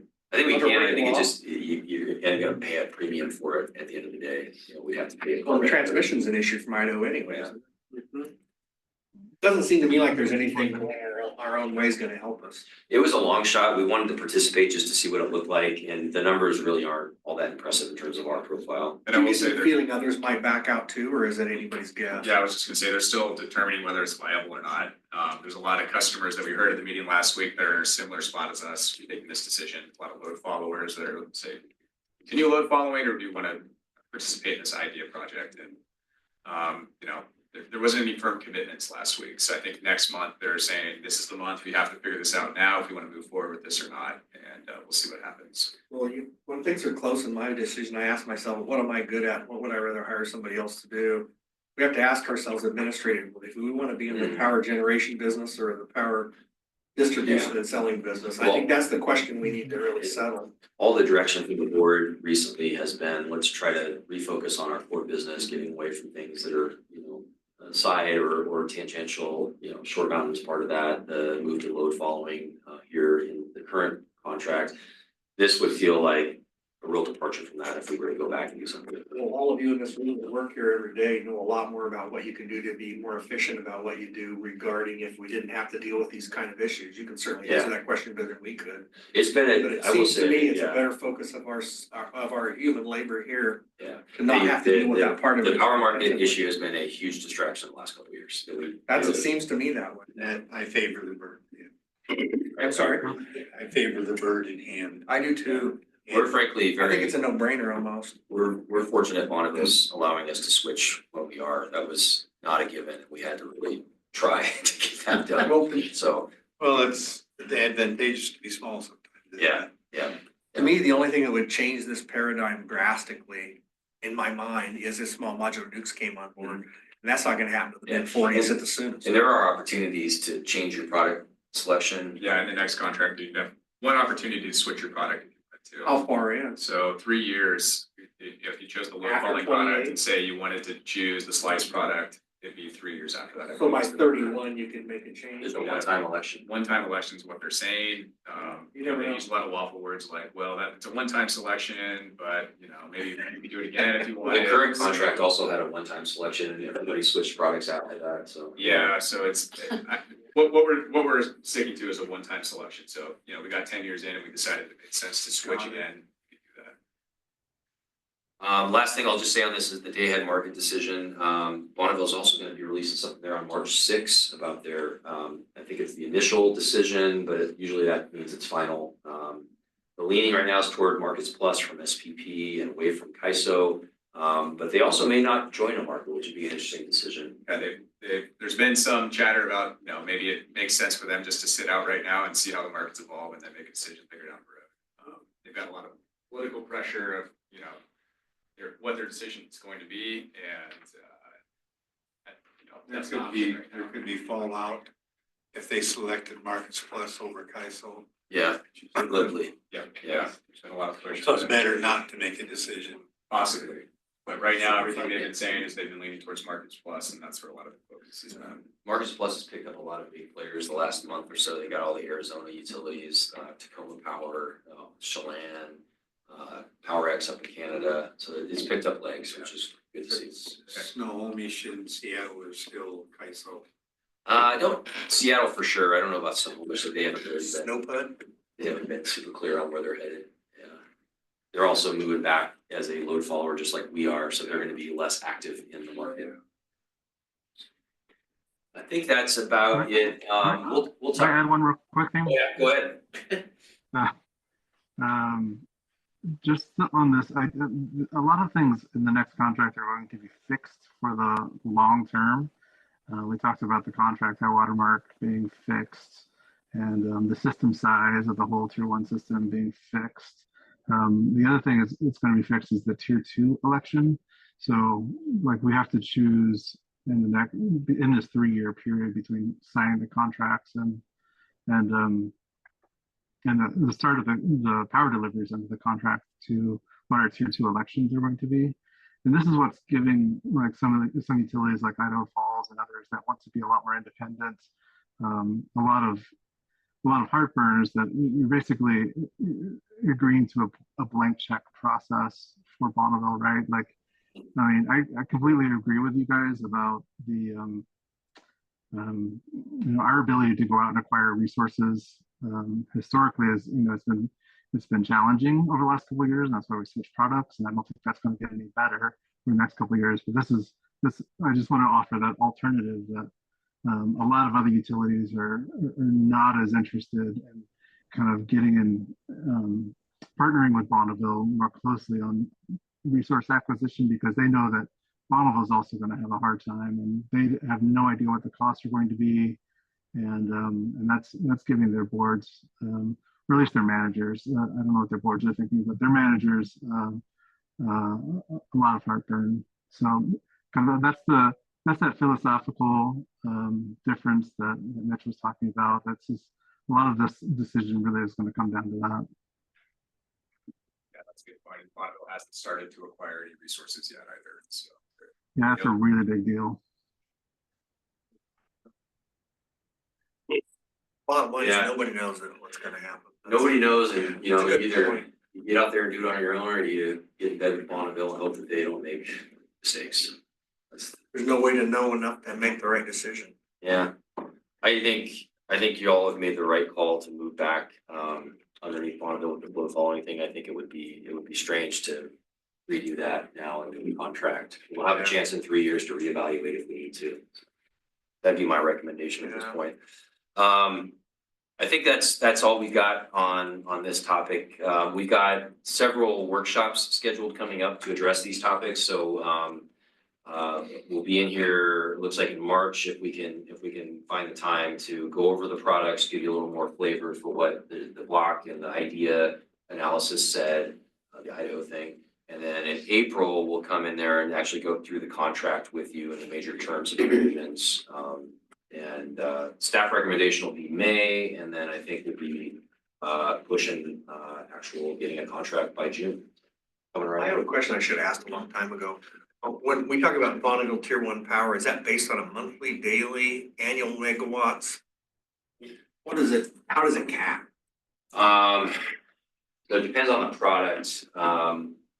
As a current slice block customer, we get a certain amount of block power every month. It's monthly, it'll change by the month. Okay. With slice, it's just whatever the system Whatever's is capable of available, at that right. time. Load following, is it the same every month? Is it a monthly thing? Yeah, so they're gonna meet a certain amount of power that has been. I understand that, but is it on a monthly It's basis? on a monthly, so it's like on an hourly basis, they're gonna meet that on an hourly basis. So it's literally a year-round single amount of power that's available based on your cap. Yeah, they're gonna meet your load up to that. So any cap. months we go beyond that cap, we're gonna have to be in Tier 2. We know that going in. We believe Tier 2 is gonna be a flat block as well. So as of right now, we're gonna buy this flat block of Tier 2, and whether we use it or not, we're paying for it. We're still trying to, It's based on our peaking load, then it's beyond our cap. it's based on a calculation that Bonneville's come up with that's determined what our eligibility is to buy power in Tier 1 and Tier 2. And it's based on your loads, it's based on So it's system clear as mud. loads, other customer loads, so it's it's a kind of a complicated. Obviously, the December to Yeah. February period's gonna be risky as always. Yeah. July and They August. adjust it. Okay. They're pretty good at the load following thing. They've been doing it now. No, I get for 10 that. years. The Tier 2, we gotta pay for it, whether it's a take or pay, Yeah, it's a block of power that you're buying. and if we don't need it, we pay. So We can't sell it. We've asked about, they have a remarketing service, we've asked them about potentially utilizing that remarketing service, and the answer we've got back was you can't use it during the next 3 years. We'd still like to have a further discussion with Bonneville about that to see if we could potentially utilize that remarketing service or how that'll actually work. We're still learning some of this as well. But yeah, we'd like to explore that because, we don't want to pay for unused power. So you can rattle. That's a good, is that a business term? It is. Farmer ought to know that. People look at the back of your barn, I'll know what you're rattling. know. There have been some remarketing rates that they showed, so you wouldn't get all your money back, but you'd get a portion of it. Yeah. Something, yeah, I don't think it's legal for them, that's You double can sell power to another local utility. that's right. Lots more to come on BPA. This is gonna be a busy part of this year. It's surprising they can hold that timeline. They must know more. I'll be shocked if they pull it off, but they seem pretty, It's such a big deal for them. yeah. I think they want the certainty to get everybody in. Everyone knows these. Getting the signatures is a huge deal for them, because then they know what their business looks like. Yeah. They got Elon helping them. Thank you, Mitch. Thanks, Rob. Sorry I Nice made work, you guys. chime in. Turn your camera on one last time. One more, Rob, come Why on, are we laughing at you, Rob? come on, Rob, let's see it, one more time. You guys are jerks. You guys are jerks. Ouch, put a stake on that. What do they got you on, Rob? Right I'll hand. just, Pretty loose. Yeah. Your kid threw that ball? he hit it off his bat. It was a 70-mile-an-hour line drive. Oh, came off a bat. Who did? It came off a bat. You know what they teach you, Rob, in Pee Wee baseball? Keep your mitt up. Yeah. So do you still have your kid?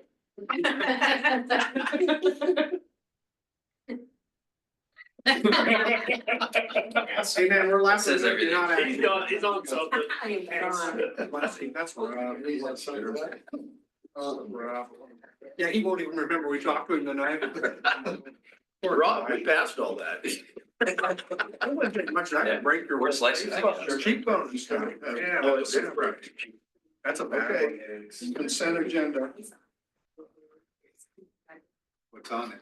It's minutes of the board meeting. But, and the treasurer's We have report. a motion. I move we accept the consent agenda. Second. Is there any further discussion?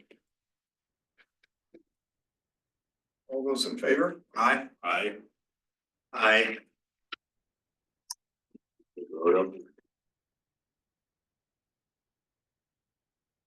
What? Bathroom break. Oh. Wait, no, Patty.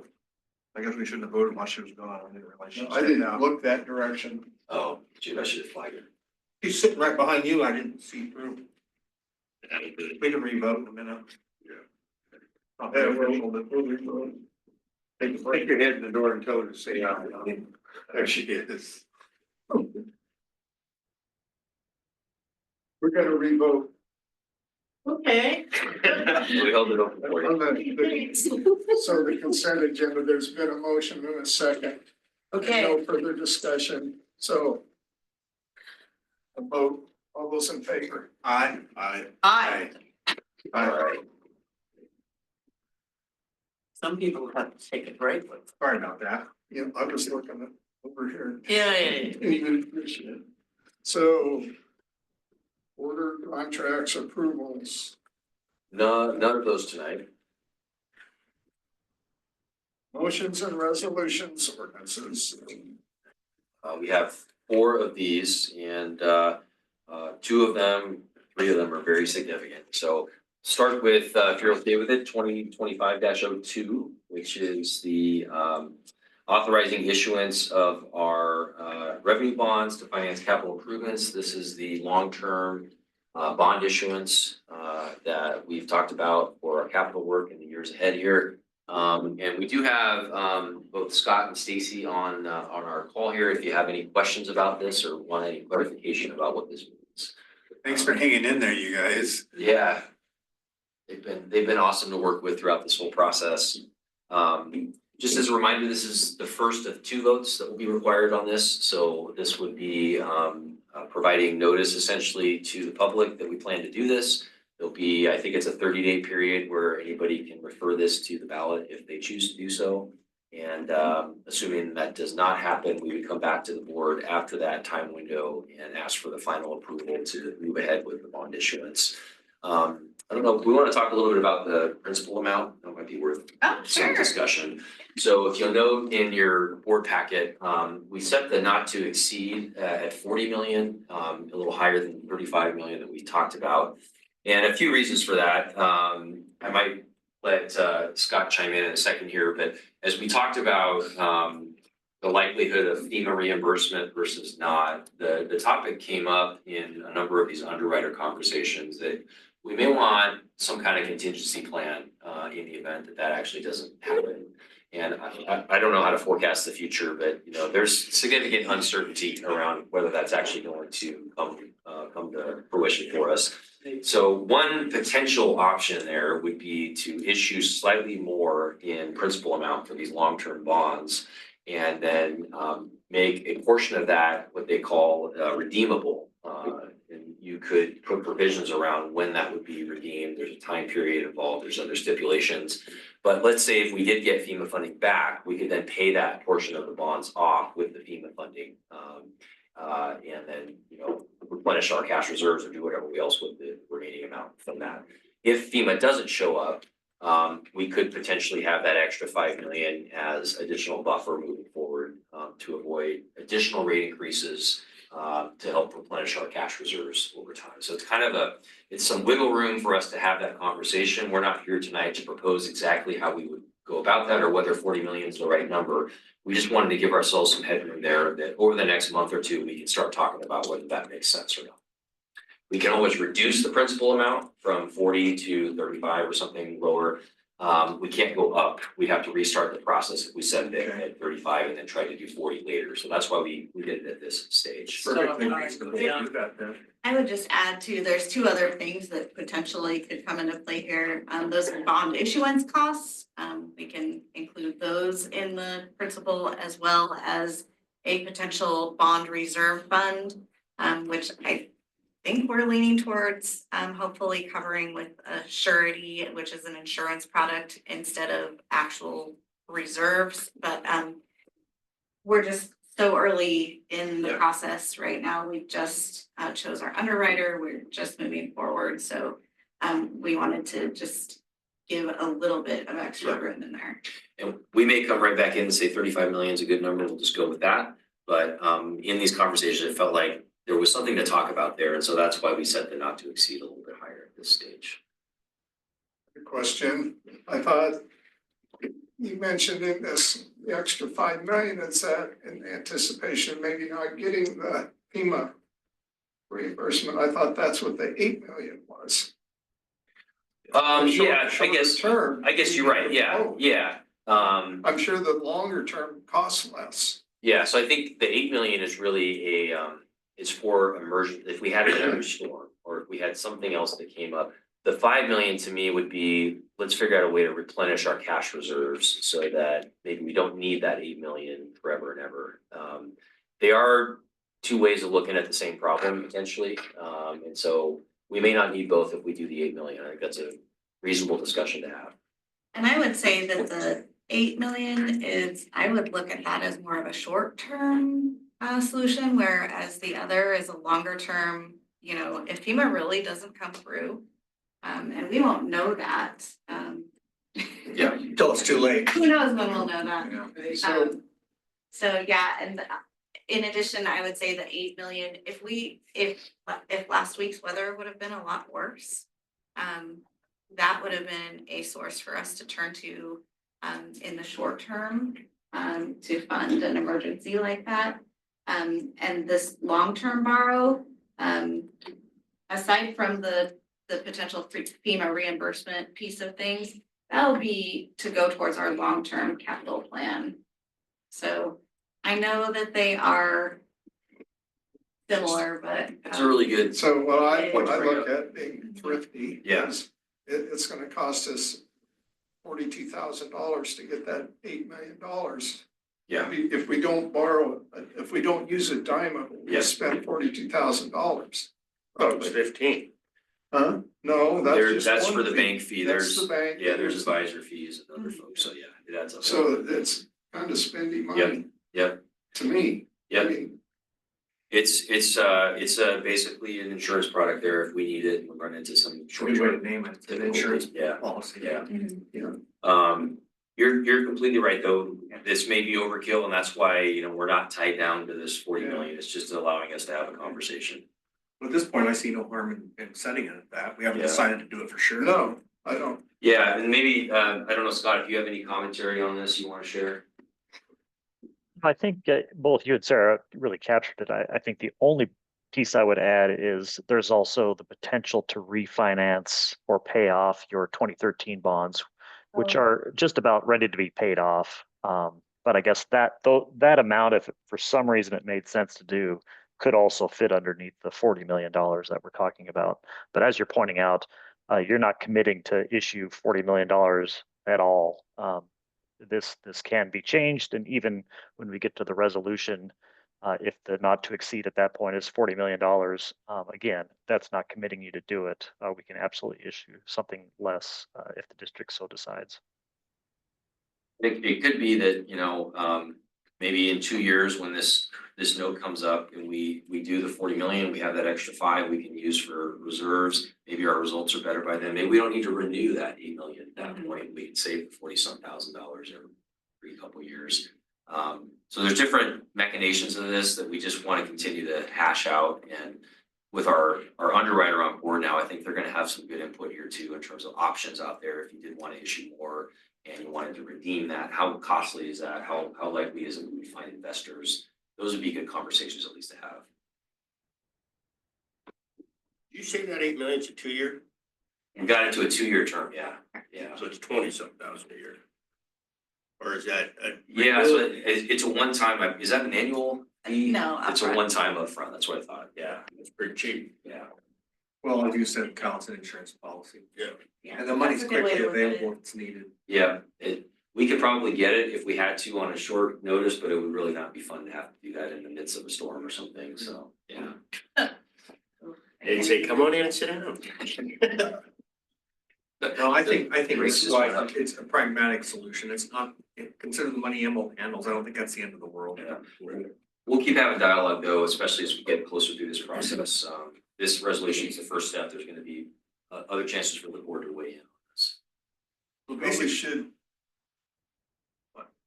vote on each one of these, obviously. Sorry, Is Kyle. there- Oh, yeah, The ordinance is the first Yeah, step, one by the one. resolution is the last step for the board. I'm sorry, yeah. This ordinance is the first step and then there will be a resolution, so you'll have a second chance to vote on all this. That's where we'll have a principal amount really dialed in and you'll be able to approve. What I understand is this is basically a statement to the public and for the record that what we plan to do, so if anybody objects, they have a chance to say That's right. something, is that correct? That's right. What's the, are there the advertising parameters? That's a good question. I don't know, Stacy, is there anything we have to do to get this out there? No, again, this is in your board, it'll be on your website. Because we did it by non-emergency ordinance, we have the 30-day referral period. If we did it by resolution, then we would have a 60-day referral period and then publication requirements. So this is. shortens the process. This is an ordinance. And That's, the yeah, other resolution. that's right. Did you ask for a motion? Yeah. Do I have a motion for ordinance? I move that we approve ordinance 2025-02, authorizing the issuance of revenue bonds to finance CapEx. I would second that. We have a motion and a second. Any further discussion? All in favor? Aye. Aye. Aye. Thank you all. Next one's resolution 2025-3. Yeah, so this is the second step of our line of credit. The board passed ordinance last month. I believe the 30 days passed last week sometime. Nobody that we know of has referred it, so we have the terms and conditions in the packet here. Did we put those on here? Sorry, the 30 days has passed. And what was your question, Kyle? Do you want to summarize just the terms real quick again sure. for everybody? Sure, you bet. So it's an $8 million line of credit from Kashmir Valley Bank. The term is 2 years with a final maturity at the end of February. I believe it'll be February 27th, 2027, if it's effective February 27th of 2025. It will be a junior lien placement, so meaning that our other outstanding debt will be superior to this loan, as well as the new debt that we're proposing, long-term debt, will be superior to this. The tax status will be tax exempt.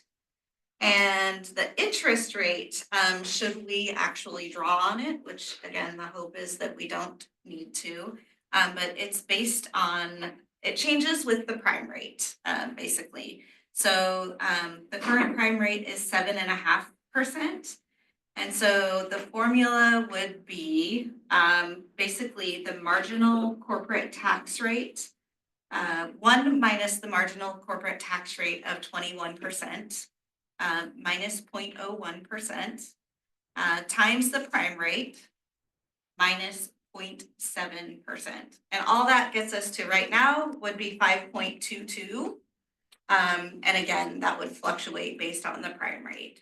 That's probably the most important takeaway that you need from all of what I just said. There is a minimum rate of, I think it was 3.25 or something like that. I think that's in the term sheet. And then the bank fee upfront would be the $15,000, and then we would pay our fine folks at Northwest Municipal as well as Foster Garvey for their services upon closing of this. The only other thing I would ask is if we would not plan to use this under normal circumstances. If we did, I would plan to communicate to the board well in advance as much as possible, you know, Yes. if there was a force majeure or something, obviously we would have to, but I like to communicate anyway. If there's any formal way you want to put that in place, if you want to get together and approve it, we can talk about that in terms of actually how we would use this line of credit. I know it's a new thing that we haven't had before, and so maybe some feedback on how you'd like to see that if we do have to access this line. Is that a meeting? Is that communication from staff? We can have that dialogue. I think that would be useful just to kind of understand what your comfort level is on that. But at minimum, I would plan to tell you well in advance before we can do this. So this is just like, I mean, if we wanted to, all of a sudden we need $1 million, you borrow it, you could, then if we decided you could have our long-term borrowing to pay this off in a short, there's not a minimum. It's like a You know, revolving operating line. Yeah, it's just Yeah. like, it's. I don't think put in that there's take out. like, minimum, maximum draws on it. There is a minimum, I believe it's pretty low, like Yeah. $25,000. Okay. So you wouldn't just take out $500 from this line. But We have a But- pizza party at the end of the week. So there are some requirements. There are requirements to make payments. You know, it's all stipulated in the term sheet. And yes, final payment would be due at maturity. So in the case that we, you know, made a significant draw for some reason from this, we would need to have a plan to repay that. Likely in the form of a new You long-term could borrow, pay I would it assume. back before the maturity though. oh yeah, I don't think there's you pay it It's like back. an operating, it's an operating. operating account, yeah. Revolving limit. Okay, But Are you ready But for? maybe just think about that. How would you prefer, you know, to be involved in using this, if at all? Is that just a communication? Is that formal approval? I've never known you not to keep us well informed Yeah. about things. I don't think there's any threat to worry about that at this Well, point. I think that's good for me, and whoever the next person is, if we still have something like this, there could be some parameters to think about. So We always talk about that later on. Okay, that works. This could be a learning curve too, Yep. you know, there could be something that comes to light. And we that- all know enough about the finances to know if there's something coming like a big storm, it's probably gonna need us to draw on that. Yeah. do I have a motion? I would propose that we approve resolution 2025-03. I second. We have a motion and a second. Any further discussion? And all in favor? Aye. Aye. Thank you. Thank you. Two big ones. Two very big ones. I really appreciate that. Thank you, Scott and Stacy. Yeah. We're not done yet, but that's one to check off. Thank you all. Bye-bye. Thanks a lot. Thanks for your patience. Just a point, we're not out of winter yet either. Sure. We still got storm. It's a nice spring Oh, summer. believe me, we were sweating it last week. You never know. See, 2025-04. Yeah, so Kelly blissfully gave us an easy one here. These are just some minor changes in the customer service policy. We talked about them last meeting, if you remember. They're summarized in your board packet. Any questions you have, we can answer. A Well, it motion, was good. I move that we approve resolution 2025-04, adopting customer service policy updates. I'll second that. we have motion and second. Any further discussion? Nope. I did All a in great favor? job. Aye. Aye. Hi. Hey. Resolution 2025-05. Okay, this is another major milestone for us. So although technically as a normal procurement process, staff would just run the operation. I would go negotiate. this feels big enough that it would be nice to have the board on record to say, we've gone through a process, we've identified a partner, and now let's yes, go negotiate the contract. So that's really all this resolution is moralizing where we're at and directing me to go negotiate with WAG Energy for this renewable natural gas project. Have a motion? I would propose that we approve resolution 2025-05, authorizing the general manager to negotiate a contract for renewable natural gas production at the Short Mountain landfill. Second. Any further discussion? All in favor? Aye. Aye. All right, thank you very much. Oh, cool. That's a big step. About 1,000. Start the chat. It's not up there anymore. Review of motions. There's a motion to approve the consent agenda. That is unanimously approved. A motion to approve ordinance 2025-02, authorizing the issuance of Emerald Peoples Utility District revenue bonds to finance capital improvements. That was unanimously approved. A resolution 2025-03, authorizing the issuance of a not to exceed $8 million principal amount electric system revenue note. That was unanimously approved. A motion to approve resolution 2025-04, adopting customer service policy updates. And then a resolution or motion to approve resolution 2025-05, authorizing the GM to negotiate a contract for renewable natural gas production at Short Mountain. Thank you. Any public comment? Everybody's left us. Everybody's gone. Hard to blame them. I'd leave too if I could. It's not just So- It's silly, we're almost done. Yeah.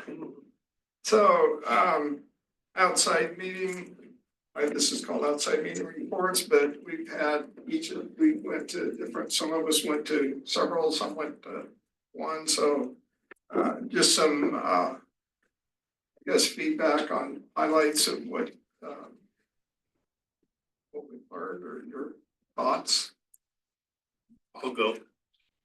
I went to PNOC for one reason. They had a speaker from Portland General Electric on their AI program, how they're putting it in the utility. And after I got done, I pretty much come to the conclusion I learned how to do it the wrong way. They came in, they started this 7 years ago. They brought 3 coders. That's people that code the AI. And the whole thing's custom. Their whole system is custom. It took them 3 years to get their data where it was usable. Yeah. Just to get it together where they could tap into it. And they were there to sell a product, not to tell them. Right. So I talked to them for quite a while, and when I left there, I went straight to the computer and used ChatGPT and found who's the best AI platform out there for this industry. Uh-huh. And it came up with Bidgely's. Bidgely. Yeah. And then I asked Kyle if he's heard of Bidgely's, and he goes, "Oh yeah, NISC works with them, and NISC is our." NISC, which is our vendor that we all talked about it being a single vendor solution. They have a product, well, they partner with Bidgely to do a lot of customer interaction and. Right, it's like a smart hub enhancement, basically. So it adds on to our smart hub tool and does all kinds of. So I come to the conclusion when I got done with it, at any time, we could tap into any kind of AI that we wanted to try. One department, all departments. And it was interesting listening to they're bigger than us, like quite a bit. You do that. But they did their power, actually they called it congestion on the lines. Okay. And they tried hard to put solar and wind in the platform, and they finally had to take it out. It throws the whole AI off. You can't. Cause it's also unpredictable. Yeah, it's gotta be predictable for AI to work. AI doesn't know when the wind's gonna stop blowing. Yeah, they got everything set on it. But I think we're in really good shape in terms of adapting AI if we want to. I asked them what the most important part of AI, how it works, and she said it's when you sign up the customer. The very first contact is what drives the whole thing. I was asking Doug about one of the big ones is if our meters know what phase they're on. That's a big one on Yeah.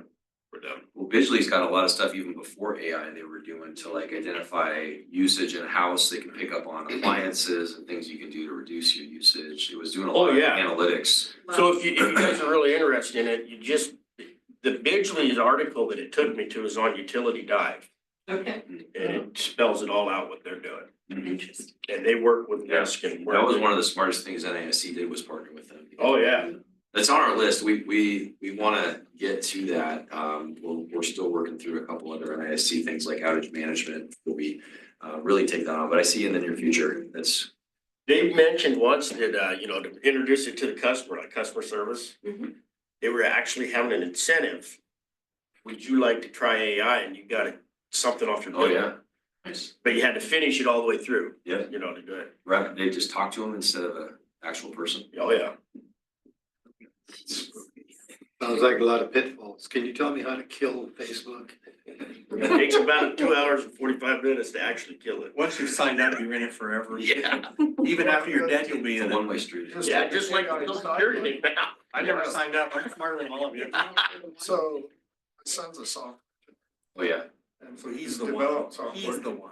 He tried, I talked to him last night, he tried what's the deep something? DeepSeek, the Yeah, Chinese one, yeah. yeah. And to hear it from him, he said, it's scary. Yeah. He said, he tried some pretty heavy duty stuff and it came really fast Yeah. right back and it was correct. Yeah. And he's. Future show. I He enjoy might it. not need coders in the future was his, Well, no, they'll code themselves. yeah. My kid's in this stuff in college right now. I annoy our It's staff amazing. all the time by talking to my AI friend on here. The voice is really good. You can have a conversation back and forth about all kinds of stuff. It'll just tell you Tell everything. your friend's name, talk to You no yourself. longer have to talk to I yourself? haven't named him yet. I call him Jeff. The speak every language on the planet. Can you get your answer in Afrikaans? So anything else, anybody? Yeah, I'll just weigh in on the NWPPA conference in Portland. Yeah. This is the third year I've gone to the wildfire conference and they're finally starting to zero in on where the real issues are. First couple of years, they had a lot of vendors and they weren't really sure how to approach it. But I think they're really starting to zero in on two specific areas, legislative, and there's a lot of question from different spaces about exactly what kind of legislative fix people would like to see. And it varies by utility. And everybody kind of dances around the question of what benefits the IOUs and what benefits the COUs. And I think a lot of public power is sensitive to the fact that the IOUs are trying to get in our shade. Yes. And, you know, I think obviously we're gonna be sensitive to that. But the other thing, I thought that was improving as much was the collaboration between, West Coast utilities and their experience, not just with, dealing with the risk and exposure, but also, their efforts to work with government agencies, particularly the BLM and the Forest Service. Yeah. And that's a long, long road to hoe. That hasn't changed in 3 years. Yeah, the guy from Trinity, California was good about that. He said, what kind of right away was he trying to build like? Oh, yeah. 130. 130 foot right away, Yeah. working with BLM. What about the trees? My God, what about the trees? We can't cut down 300 of them in Portland. Right.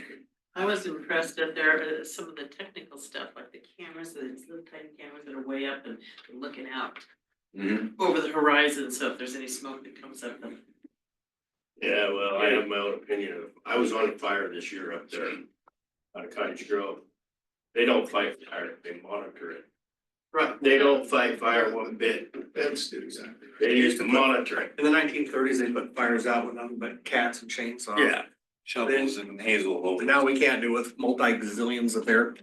And there It's was a, clear the focus is completely different. It's a big money payoff. It's Yeah. huge money. It's a business of its own. The Power Supply Conference never really changes much. It's always talking about It's coming. We gotta build The something. technological revolution is coming. Yeah. Where's our capacity resources? I mean, lots of really smart people. Yeah. We did have a panel.